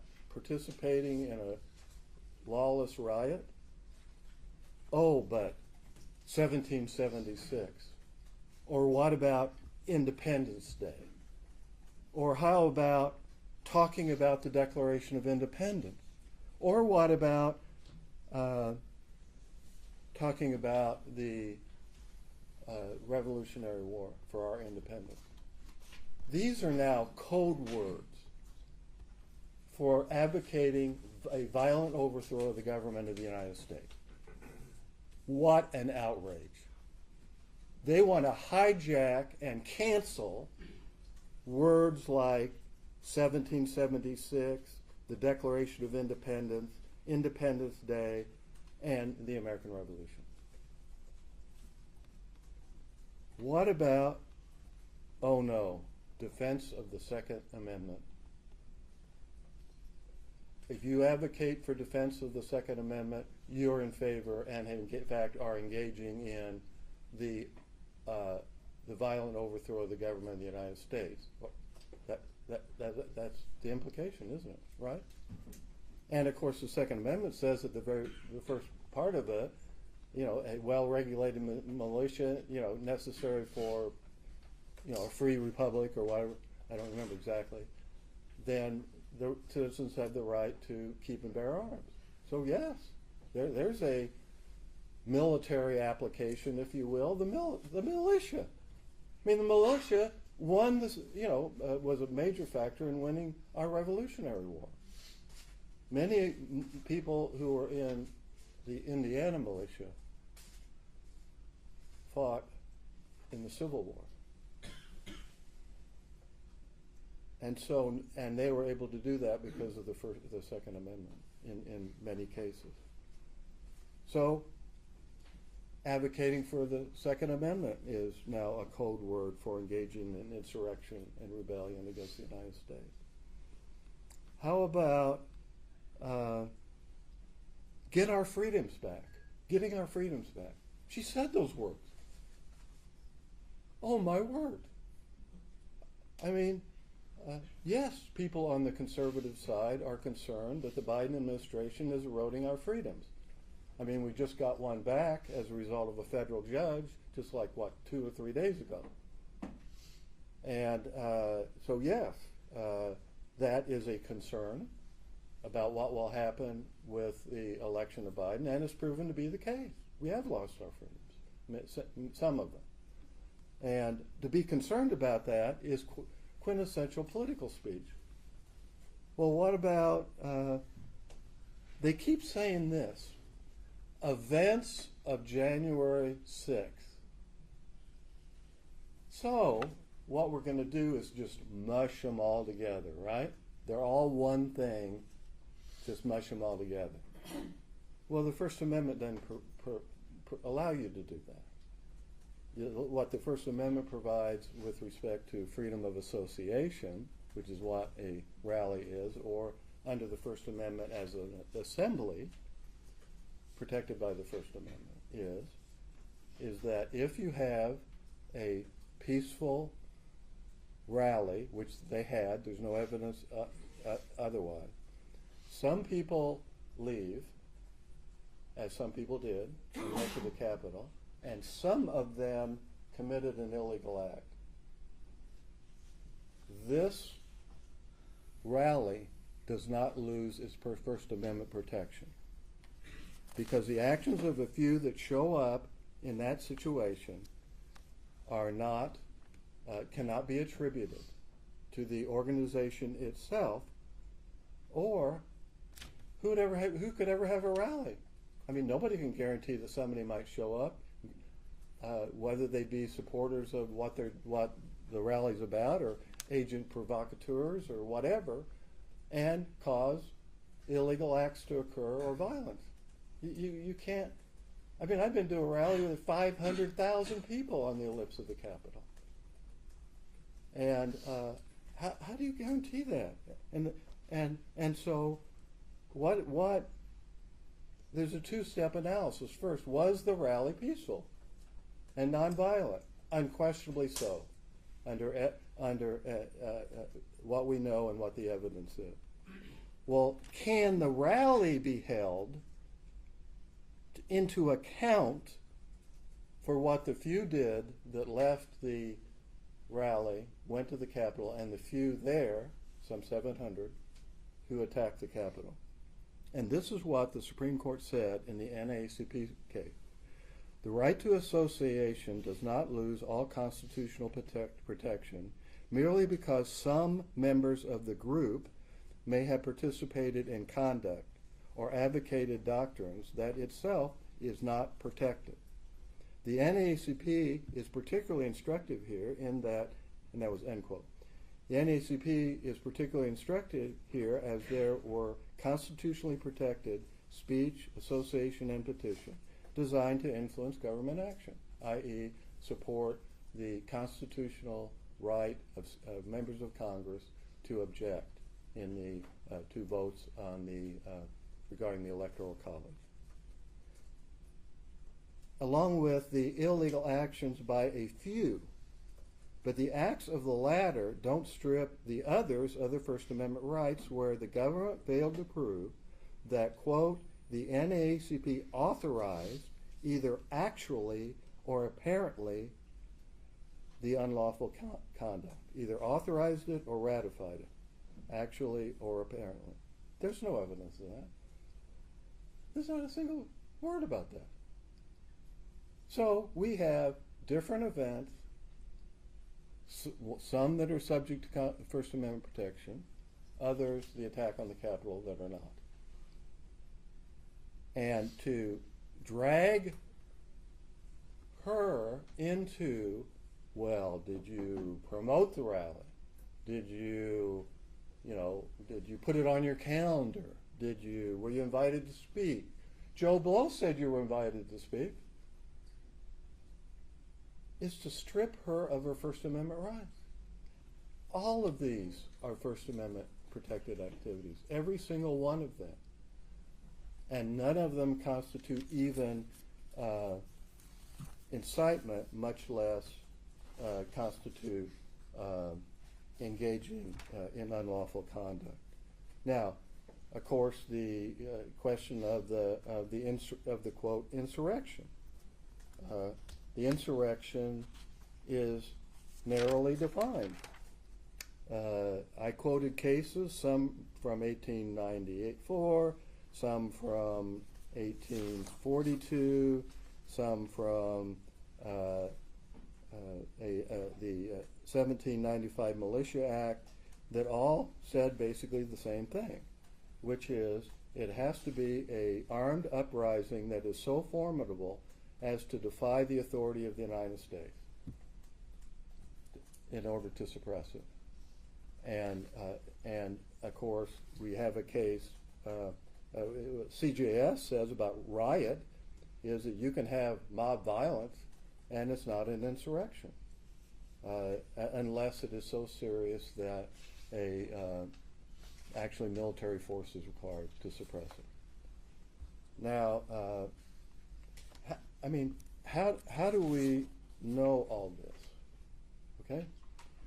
Well, in 1867, and it went up on the screen, P48 that has been admitted was put up on the screen for a moment. And I have that, and I'd like to give you a copy.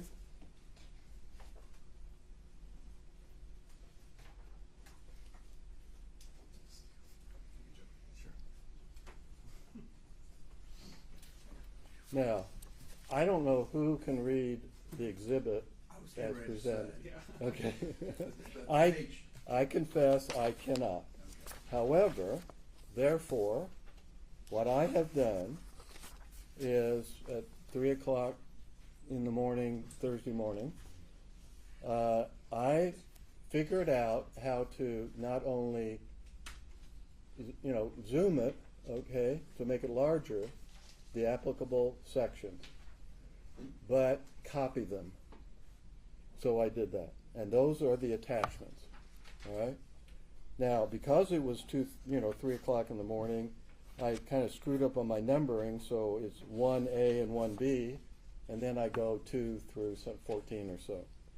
And this takes you step by step through the analysis of the Attorney General of the United States in 1867. That was mentioned on the stand, okay, and shown to you. What the words engage in insurrection or rebellion and giving aid or comfort to the enemies thereof mean and meant in 1867, because those words were not just used in 1868 in the 14th Amendment, but they were used, and this is what the Attorney General was addressing, it was used in Reconstruction Act because they were going to open up voting to the people who lived in the Confederacy, old Confederacy. And they were required to take an oath. And that oath, in order to register to vote, one of its sections was that they have to swear that they did not, quote, engage in insurrection or rebellion or gave aid and comfort to the enemies of the United States. It's the exact words, okay? So the first 1A starts about in the middle column. We're going to go down the middle column for a while, all right? And it starts with considering. I now come to consider the meaning of the disqualification arising from this point of the oath that requires a person to state that he is, quote, not engaged in an or rebellion against the United States or given aid and comfort. Each of these are separately considered, according to the Attorney General. On the next page, now it's on the left a little bit. My duty here is one of simple construction. And I thought this was important. He was not applying constitutional concepts to his construction, which, of course, under modern First Amendment jurisprudence, I mean, you absolutely have to do that. And as has happened in the NAACP case, etc., as we have discussed. And even at that, he viewed the oath, because you couldn't vote, as depriving you of a right. And that was important to his analysis. On page 2, he goes to that the requirement of the oath and the disqualification must be viewed as a punishment for that conduct.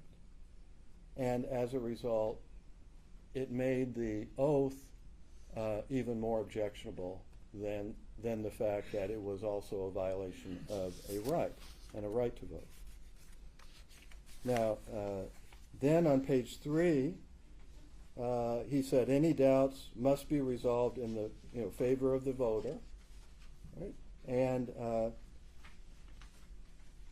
And then said, what acts then are within the meaning of this provision? Well, at the bottom he says, well, the first sentence, engage in insurrection or rebellion, covers the case of domestic war, and the second phrase, aid or comfort to the enemy, applies to foreign war. So in this context, we need to be looking at engaging in insurrection or rebellion. He continues on page 4 on that analysis. Page 5 is not, I'm sure, interesting, but not relevant. And then we go to page 6. We are now to inquire what is meant by engaging in insurrection or rebellion against the United States. He said, first, the force of the term to engage carries the idea of active rather than passive, and voluntary rather than compulsory. And he then analyzes the voluntary part, all right, that conscripts cannot be charged with engaging because it's involuntary. But somebody who voluntarily joined can be. On page 7, he begins to consider,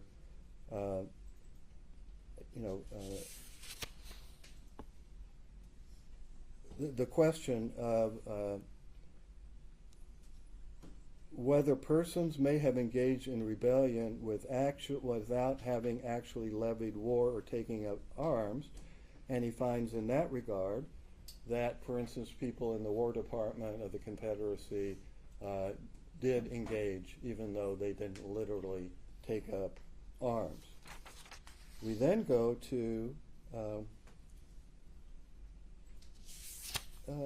why civil officers are not covered, people that just run the government, maintain the peace, do perform civil functions are simply not covered.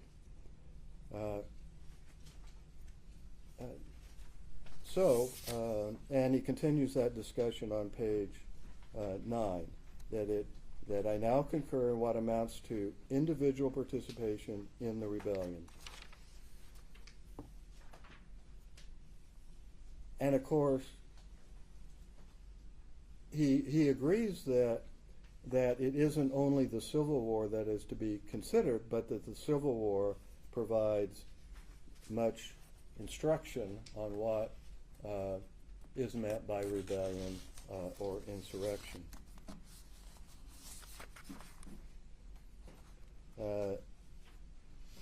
Again, page 11 is continuing the discussion of voluntary participation. And then on page 12, at the top, he says, well, what is engaged? It says, quote, I am of the opinion that some direct, overt act done with the intent to further the rebellion is necessary to bring a party within the purview of engaged. A direct, overt act done with the intent to further the rebellion. That is where I get the phrase direct, overt act. And then he says, mere disloyal sentiments, think of their evidence, mere disloyal sentiments or expressions are not sufficient because they're not acts. They're talk.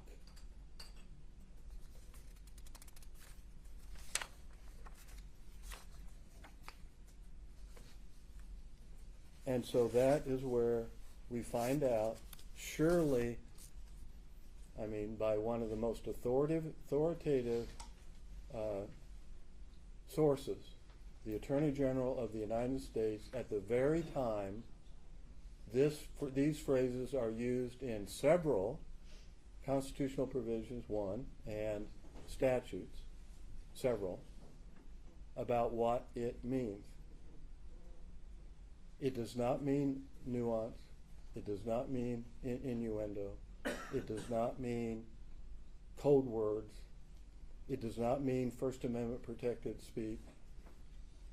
A direct, overt act is conduct, and it has to be with the intent to further not some political agenda or whatever, but the actual insurrection that is occurring, the domestic war, as they described it, he described it, that was occurring. Anything short of that, and every political disagreement is going to be characterized by bold, well-funded lawyers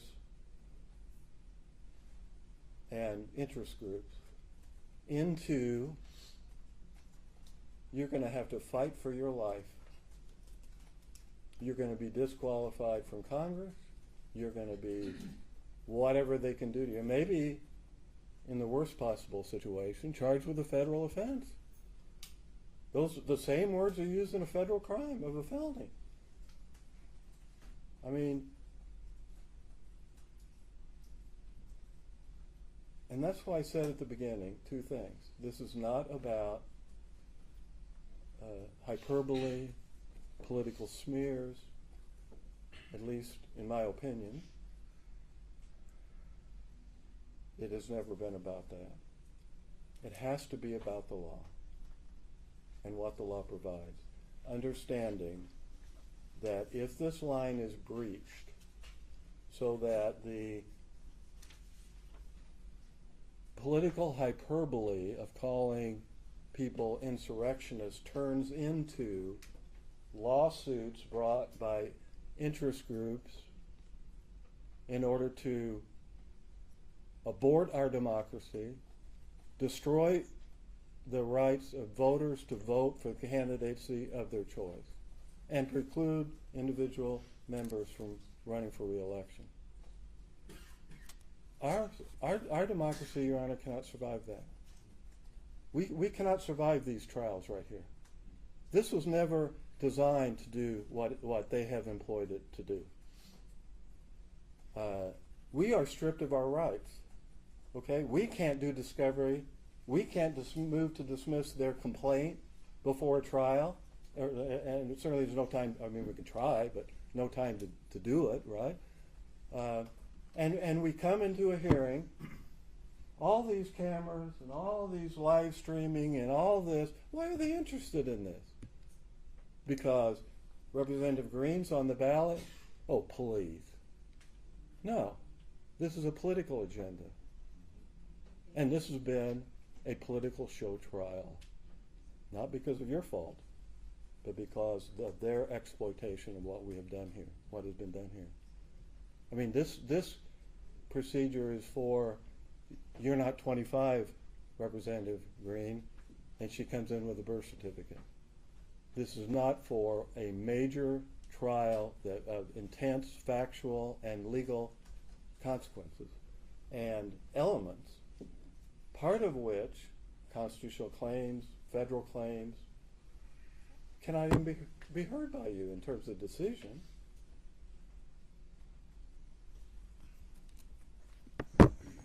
We have got to put a stop to this, and this is where it should happen, Your Honor.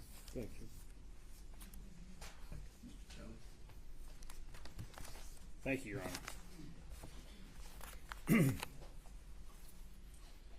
Your Honor, Mr. Bopp talked a lot about the law, a little bit about the history, not much about the facts. I'm going to try to confine my remarks to the facts, and we're going to submit a brief, as Your Honor knows, next week with responses to all the interesting legal issues that Mr. Bopp has raised. But it's been a long day, and it's been a difficult day, and it's been a solemn day. And we find ourselves back where we started, with the disqualification clause of the 14th Amendment and its three very simple requirements.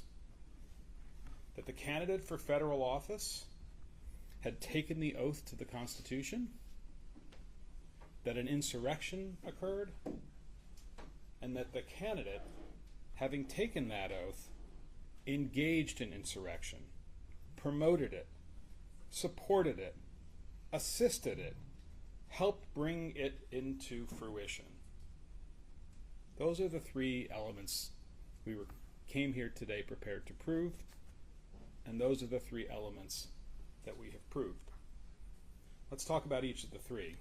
Marjorie Taylor Greene took the oath of office on January 3rd, 2021. She became a member of the United States House of Representatives, the body that represents not the states, but the people of the country in general, we the people. Now, Mr. Bopp said this morning, words matter, and we agree with that.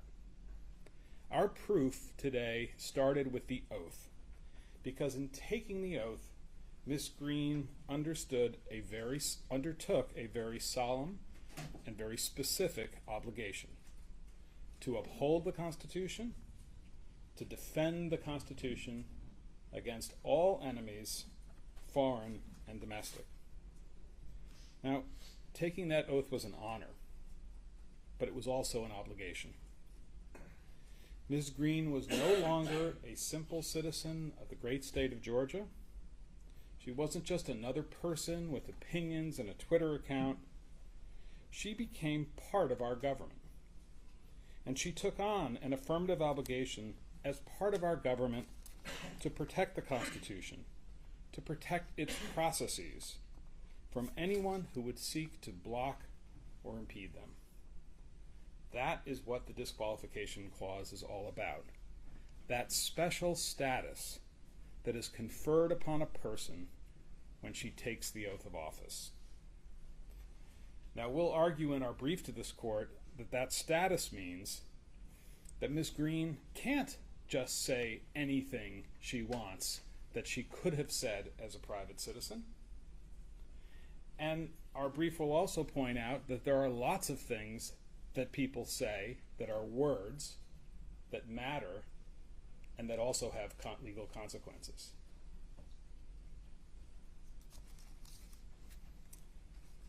But for that, all of that is for another day. Today, the evidence has proven factually that not only did Marjorie Greene engage in the ceremony of taking the oath to the Constitution, we've proven that the oath has meaning, that it has teeth, that it has consequences. Insurrection. What happened at the U.S. Capitol building on January 6, 2021 was an insurrection. It's as clear as day. And even Mr. Bopp doesn't really deny it. And how do we know that? Because he keeps talking about the rally. It's the rally. It's the ellipse. It's the rally. We're not talking about the rally. We're talking about what happened at the Capitol. Now, there are lots of words and phrases that can be used to describe what's on that Washington Post video that Your Honor has viewed a couple of times. Lawlessness, disturbance, a riot. And Ms. Greene and her counsel have used some of those words today and in their briefs. But the word they really avoid using is insurrection. A riot can be an insurrection. We learned that today from Professor Magliocca. Insurrections can be disturbances. They are lawless. They are unrest. But when it's used in the disqualification clause, an insurrection is more than these things.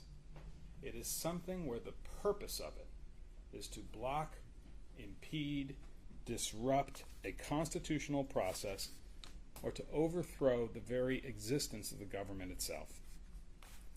Professor Magliocca explained all of this and how American history has faced many insurrections in the past and how all of them share the same features. Violence, aimed at the processes or the legitimacy of government. Sometimes they're aimed at courts. In this case, they were aimed at the legislature. And the violence that cannot be quelled by ordinary law enforcement means.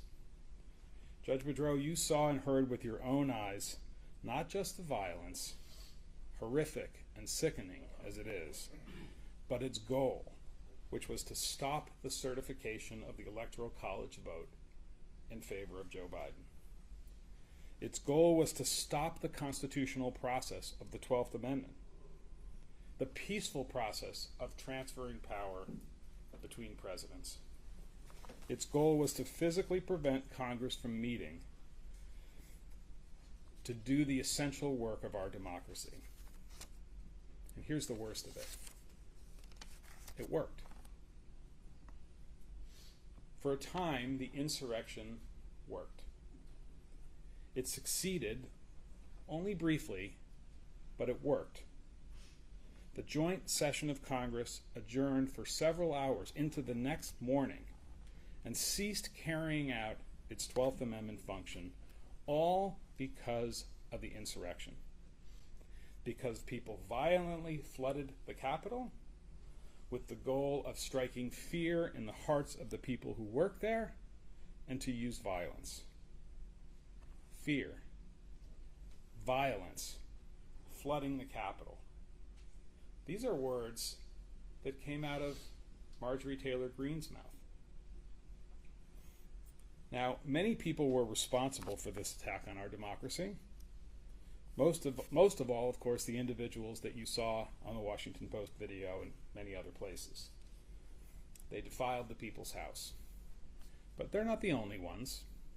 There were others as well, the leaders, the people who justified, who promoted, who supported, who assisted, who encouraged this in the days and weeks leading up to January 6th. Marjorie Taylor Greene is one of those people. And how do we know this? We know this from the evidence. Let's start by talking about what we're talking about. As a legal matter, in order to be disqualified from federal office, Ms. Greene had to have engaged in insurrection sometime after January 3rd, 2021, when she took the oath. Your Honor, you've said it yourself. It's a narrow window, January 3rd to January 6th, 2001. And the evidence is very clear that, in fact, Marjorie Taylor Greene justified, assisted, supported, and promoted the insurrection in that window. That's what the term engaging in insurrection means under the law, and we will lay that out in great detail in our brief next week.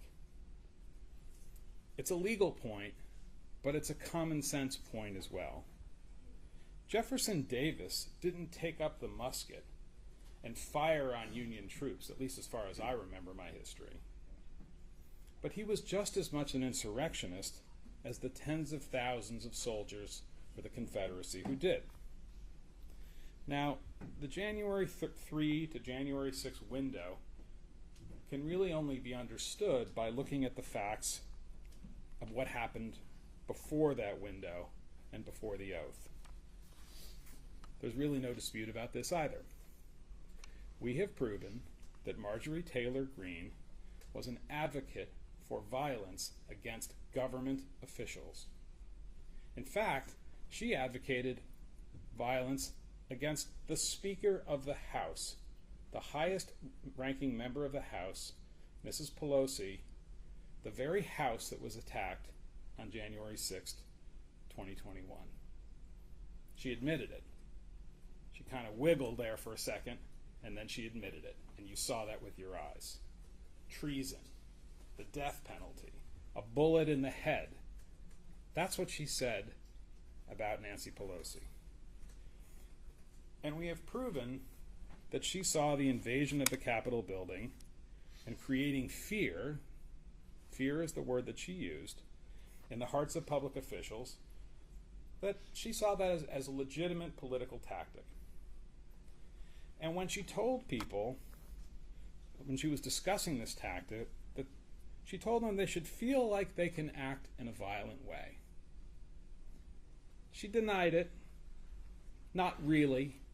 She said, I don't remember. That's CNN. That's fake news. Don't buy that. You don't have to accept that.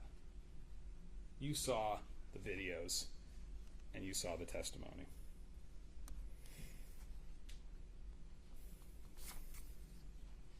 We have proven that Marjorie Taylor Greene was very clear on certain occasions with her supporters about her support for political violence. She said it on tape. The price of blood would need to be paid if the government took away her freedoms. She wouldn't even admit that that was a call for violence. She said something about the First Amendment, the Second Amendment, a bunch of other amendments. The price of blood could not be more clear. Now, this didn't happen in high school, as Mr. Bopp suggested in one of his objections.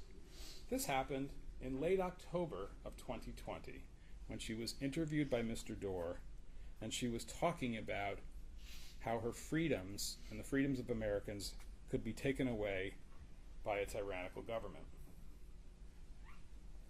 It doesn't just come back on its own, these freedoms, she said. It has to be taken back with the price of blood. These are things that Marjorie Taylor Greene said as a private citizen, candidate for federal office, but a private citizen nonetheless, before the 2020 election. And maybe she has the right to say those things, or had the right, before she took the oath. But let's keep going. Let's keep moving down the timeline to the period after the election.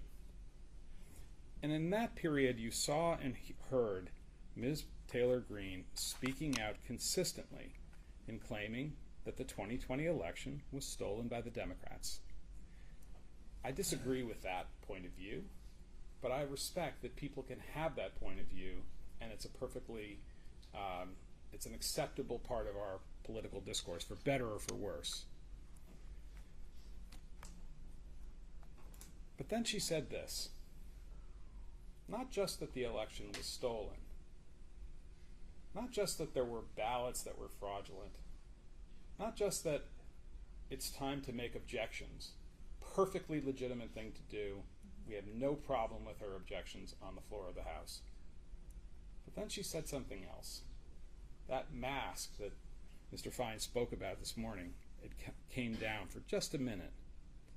We can't allow power to transfer peacefully like Joe Biden wants because he didn't win the election. We can't allow power to transfer peacefully. You saw and heard it with your own eyes, Judge. She said the quiet part out loud.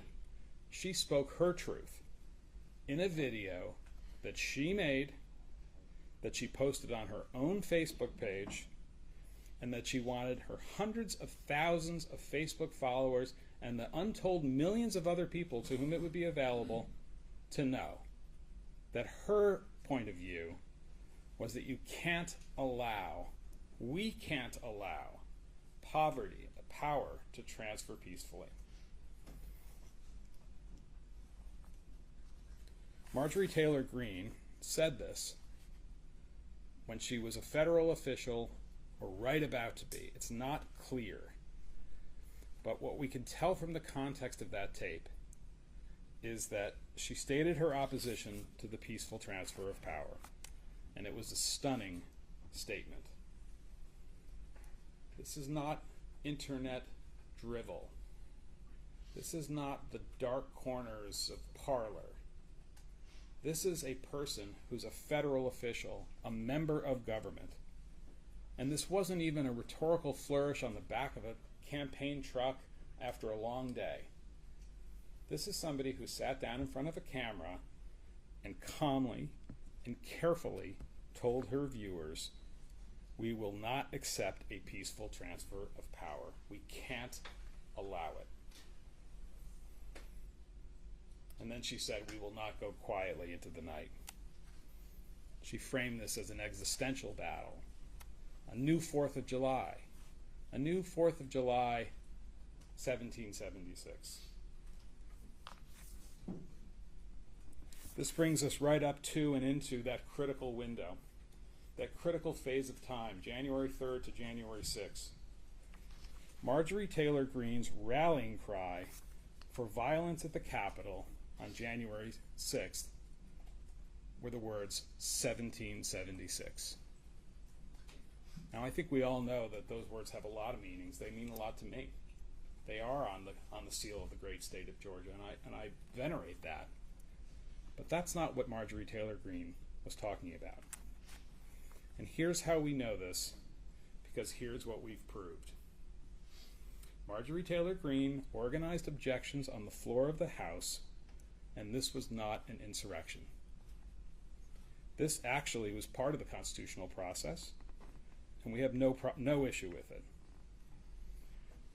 But then, Marjorie Taylor Greene promoted, encouraged, and supported the idea of large demonstrations in Washington on January 6th. Now, there's nothing wrong with large demonstrations either. And this is Mr. Bopp's point about the rally on the ellipse, not the insurrection at the Capitol. He says, well, you know, who cares? It's a good thing. I agree. People do these things all the time. I've done them as well. And demonstrations are an important and venerated part of our democratic tradition. She worked with organizers and made calls for people to come, and that's not a problem. Out of context. Out of context, it's not a problem. In context, this support was part of a scheme where lawful demonstrations were Plan A, the first step, and there was also Plan B. What was going to happen when all the lawful demonstrations happened and all the objections on the floor of the House were heard, and as everyone knew, they were futile? The votes were there to certify the election of Joe Biden. There was a Plan B, and Plan B was violence at the Capitol. Plan B was to physically enter the Capitol illegally, not on a tour, a tourist tour, busting in the windows and doors, as you saw in that video, injuring and ultimately causing the deaths of law enforcement, to block the certification of Joe Biden as the winner of the 2020 election. That's what Plan B was. And Plan B had a name. It had a code name. 1776. Now, how do we know that? Well, the clues are everywhere. On December 30th, Marjorie Taylor Greene tweets out a rumor that there are lawful objections on the floor of the House may be blocked by a rule change. And Ali Alexander, who she acknowledges knowing, who says she's a friend, he's the organizer of a major demonstration, he tweets in response to that, 1776 is always an option. And he refers to what 500,000 people will do to that building if the objections are suppressed by a rule change. That's what that tweet exchange is about. I don't believe that Marjorie Taylor Greene doesn't read every response to her tweets and care about them. I think she acknowledged it in truth. And she knew exactly what 1776 meant in that context. She denied it, sort of, not really, I can't remember. Don't buy it. She knows exactly what Mr. Alexander was referring to. And by the way, when that tweet came out and that reference came out to 1776, we don't see a response as, what is this? I don't know what this is about. Or, gee, if you're talking about doing violence in the Capitol, 500,000 people doing something to that building, I want no part of that. And we heard a lot about Ms. Greene's saying that she's always peaceful, and she put out comments about peacefulness. Never one before January 6th, only after. That video, after. Those press releases, after. You got to ask yourself, why is that? Well, obviously the insurrection succeeded for only a few hours, and then the tide turned, and people saw it for what it was, and she needed a cover story.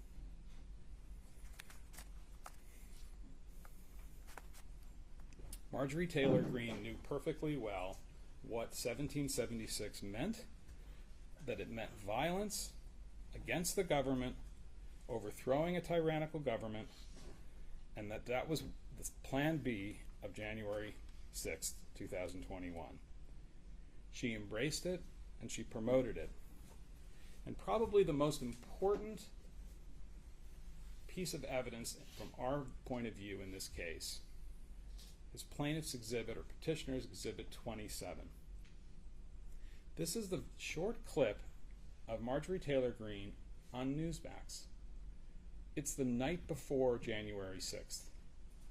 She's asked a number of questions about the objections that she and others are going to lawfully file on the floor. And then the broadcaster asks her, so what's your plan? How do you think this is going to play out and roll out tomorrow?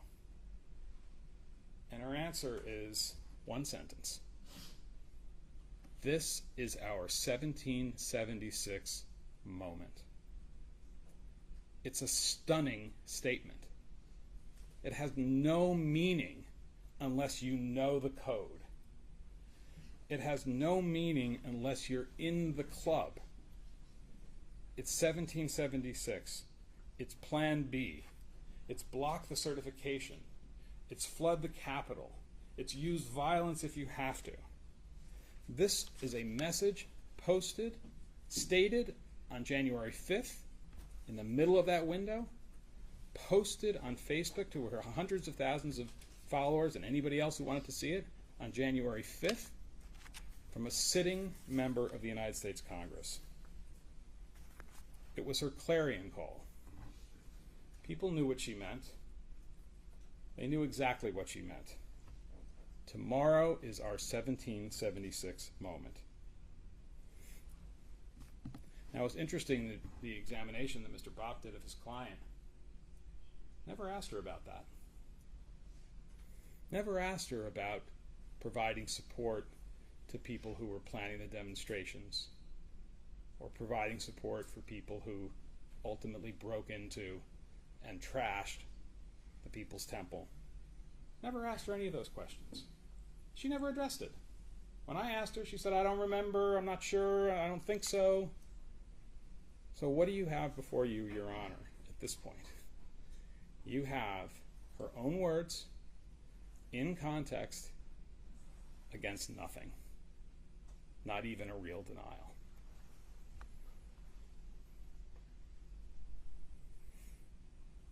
Judge Boudreau, Marjorie Taylor Greene comes to this court and this nation, and she asks to be a candidate for federal office. She comes with unclean hands. With her hands, her words, her actions, she was one of several leaders who gathered the kindling, who created the conditions, who made it possible for there to be an explosion of violence at the Capitol on January 6th. And then she dropped the match. Now she comes into this courtroom and she says she's surprised and appalled that a fire occurred. Sticks of wood and dry leaves are harmless in and of themselves. In fact, they're natural, they're healthy for the environment. Rallies, protestations, objections on the floor, these are all things that are good for the Republic. They're part of our tradition. But when the conditions are dangerous, some people capitalize on those conditions and they add a spark, a flame, that causes all of those things to explode into a fire, violence, and death. That flame can be in the form of actual assistance given to people who perform the acts of violence, like the quartermaster in the Confederate Army who passes out the muskets and the balls and the rations. But that flame can also be a spark by words, by signals, by signs, by code, by promotion, by justification, by support, by assistance. And that is what Marjorie Taylor Greene did. That's why we're here. Your Honor, we urge you to find that Marjorie Taylor Greene is disqualified from the ballot under Section 3 of the 14th Amendment of one of the greatest political documents in the history of the world, the United States Constitution. Thank you, Mr. Shelley. It's quite late, but I'd like to take a couple of minutes just to talk about the briefing and a couple of things. First of all, I would greatly appreciate it if someone would get us a copy of this, a blown-up version or something that's easier to read. I mean, I appreciate what you did, Mr. Bob, but if somebody could do a better job of it, that'd be great. No offense. That's beyond my capacity. But I'm sure you have folks that could do that. And that gets into a couple of things about the briefing. Again, briefings due midnight on Thursday. A couple of things. I want to be sure that, Mr. Bob, one of your objections, the first one I think in the motion to dismiss, was about the fact that this procedure, and I know I can't determine it's unconstitutional, but I'm talking about findings, about related to the belief and the concern, some of which you voiced in your closing argument. I would like to hear what you would like for me to think about finding. I mean, we haven't really talked about that very much because it's not something I can decide, but it's something I need to consider. In particular, I think the question of the word believe, and I think I mentioned the footnote reasonable. I mean, there's issues there. I would appreciate both sides to comment on that. You don't need to write 40 pages, but I'd like to understand your views on that, and I'm sure you in court will. We mentioned this. We're dealing with some very ancient, they're 200 years old. Europeans laugh at us. They live in houses older than our country. But in all seriousness, some of these authorities are pretty obscure. As long as we can find them and pull them up, that's great. Particularly like if there's a link and it's public, somewhere, that's great. If it's something that's really obscure, that's not readily available on the internet, you can't point us to. First of all, our first preference is just show it, tell us where it is on the internet where we can find it, or if it's readily available, it's not a problem. If that's not available, please supplement your briefs with copies of anything arcana like that, so that we don't have to spend time chasing stuff down, because we don't have a lot of time either. Obviously, I kind of leave it to y'all how you want to organize your respective briefs. At this point, the record has gotten a little bit chaotic because we've had so much back and forth, and we've had a number of orders and some. And I know, Mr. Bob, that you've got your original motion to dismiss a lot of those arguments, which you made in your closing. It might help, if you don't mind doing it, to maybe put them together again in light of this hearing, and maybe focus them and streamline them, so I just don't have to wallow around trying to look at multiple documents. I'm sure Mr. Shelley would do the same thing. Brevity is always better. What is it? Write it like you think I'm going to sign it. Because we do need to get this done. I mean, the Georgia courts move very fast. We will move very fast. I hope to have it out within a week of you all getting it to us. This is extraordinarily important stuff. Your Honor, thank you, and thank you for the directions on the briefing. And fortunately, my associate, Melina Siebert, who's done a really fine job, is listening, and I'm sure taking notes. So we'll do the best we can. Right, and again, I know everybody's running and gunning, and I know I gather that there's been an appeal filed to the 11th Circuit. So I don't know what your briefing schedule is on that. I know there's a briefing schedule in the 4th Circuit case. I'm sure you have a lot of fires to put out, and I'm fully cognizant of that. But so just I'm sure you do the work. By the way, y'all do great work. I mean, everybody's working under exigent circumstances very quickly, and everybody's taking this seriously the way it needs to be taken. So I'm sure it will be very helpful, and we look forward to getting it and finishing this stage of the matter. Before we close, is there anything else? Nothing but petition. Thank you. No, other than, Your Honor, you've really done a fine job in a very extraordinarily. Thank you. Flattery is always appreciated. Put us down for flattery too, Judge. I think when it's merited, it ought to be provided. And I appreciate everybody's conduct and discipline and so forth. And appreciate everybody who's scrambling to be here. So with that, I think that concludes the hearing. Everybody's dismissed. Thank you, Judge. Your Honor, I'm sorry. Is the record now closed? The record is now closed, but I think a lot of microphones are still on. So I would suggest you not say anything. You don't want someone to press the green exit button to the side, you can go right out there. Make sure you stay on the 3 left elevators, you go on the far right elevator before you get done. Okay.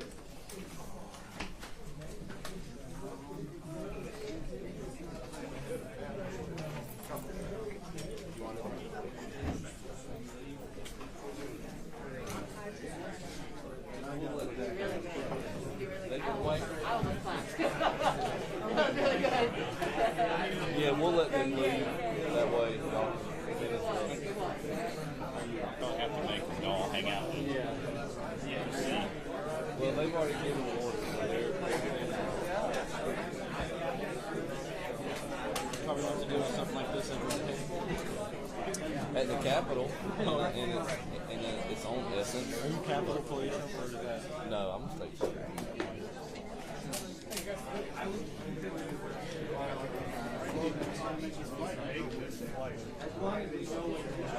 You guys leave. They're all in.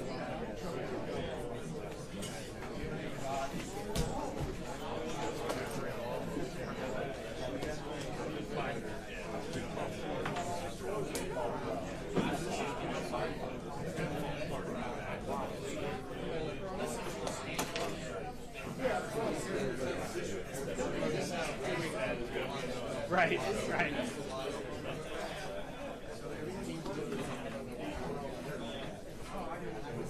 We'll talk outside. Oh, yeah. I forgot. I know there's one right here.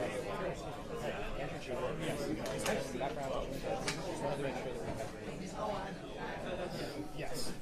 I go with G middle, comma G. All right, man. Thanks much. A reminder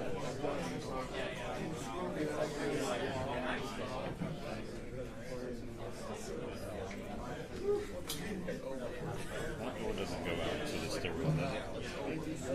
I mean, it circles around back, but it comes out right here by the bathrooms. So it doesn't prevent from entering. Oh, get out of here. Yeah, I mean that's odd. I mean, whenever y'all get ready, we'll clear the briefing. Don't worry about that. Oh, y'all clear the aisleway. Clear the aisle. You have the same there.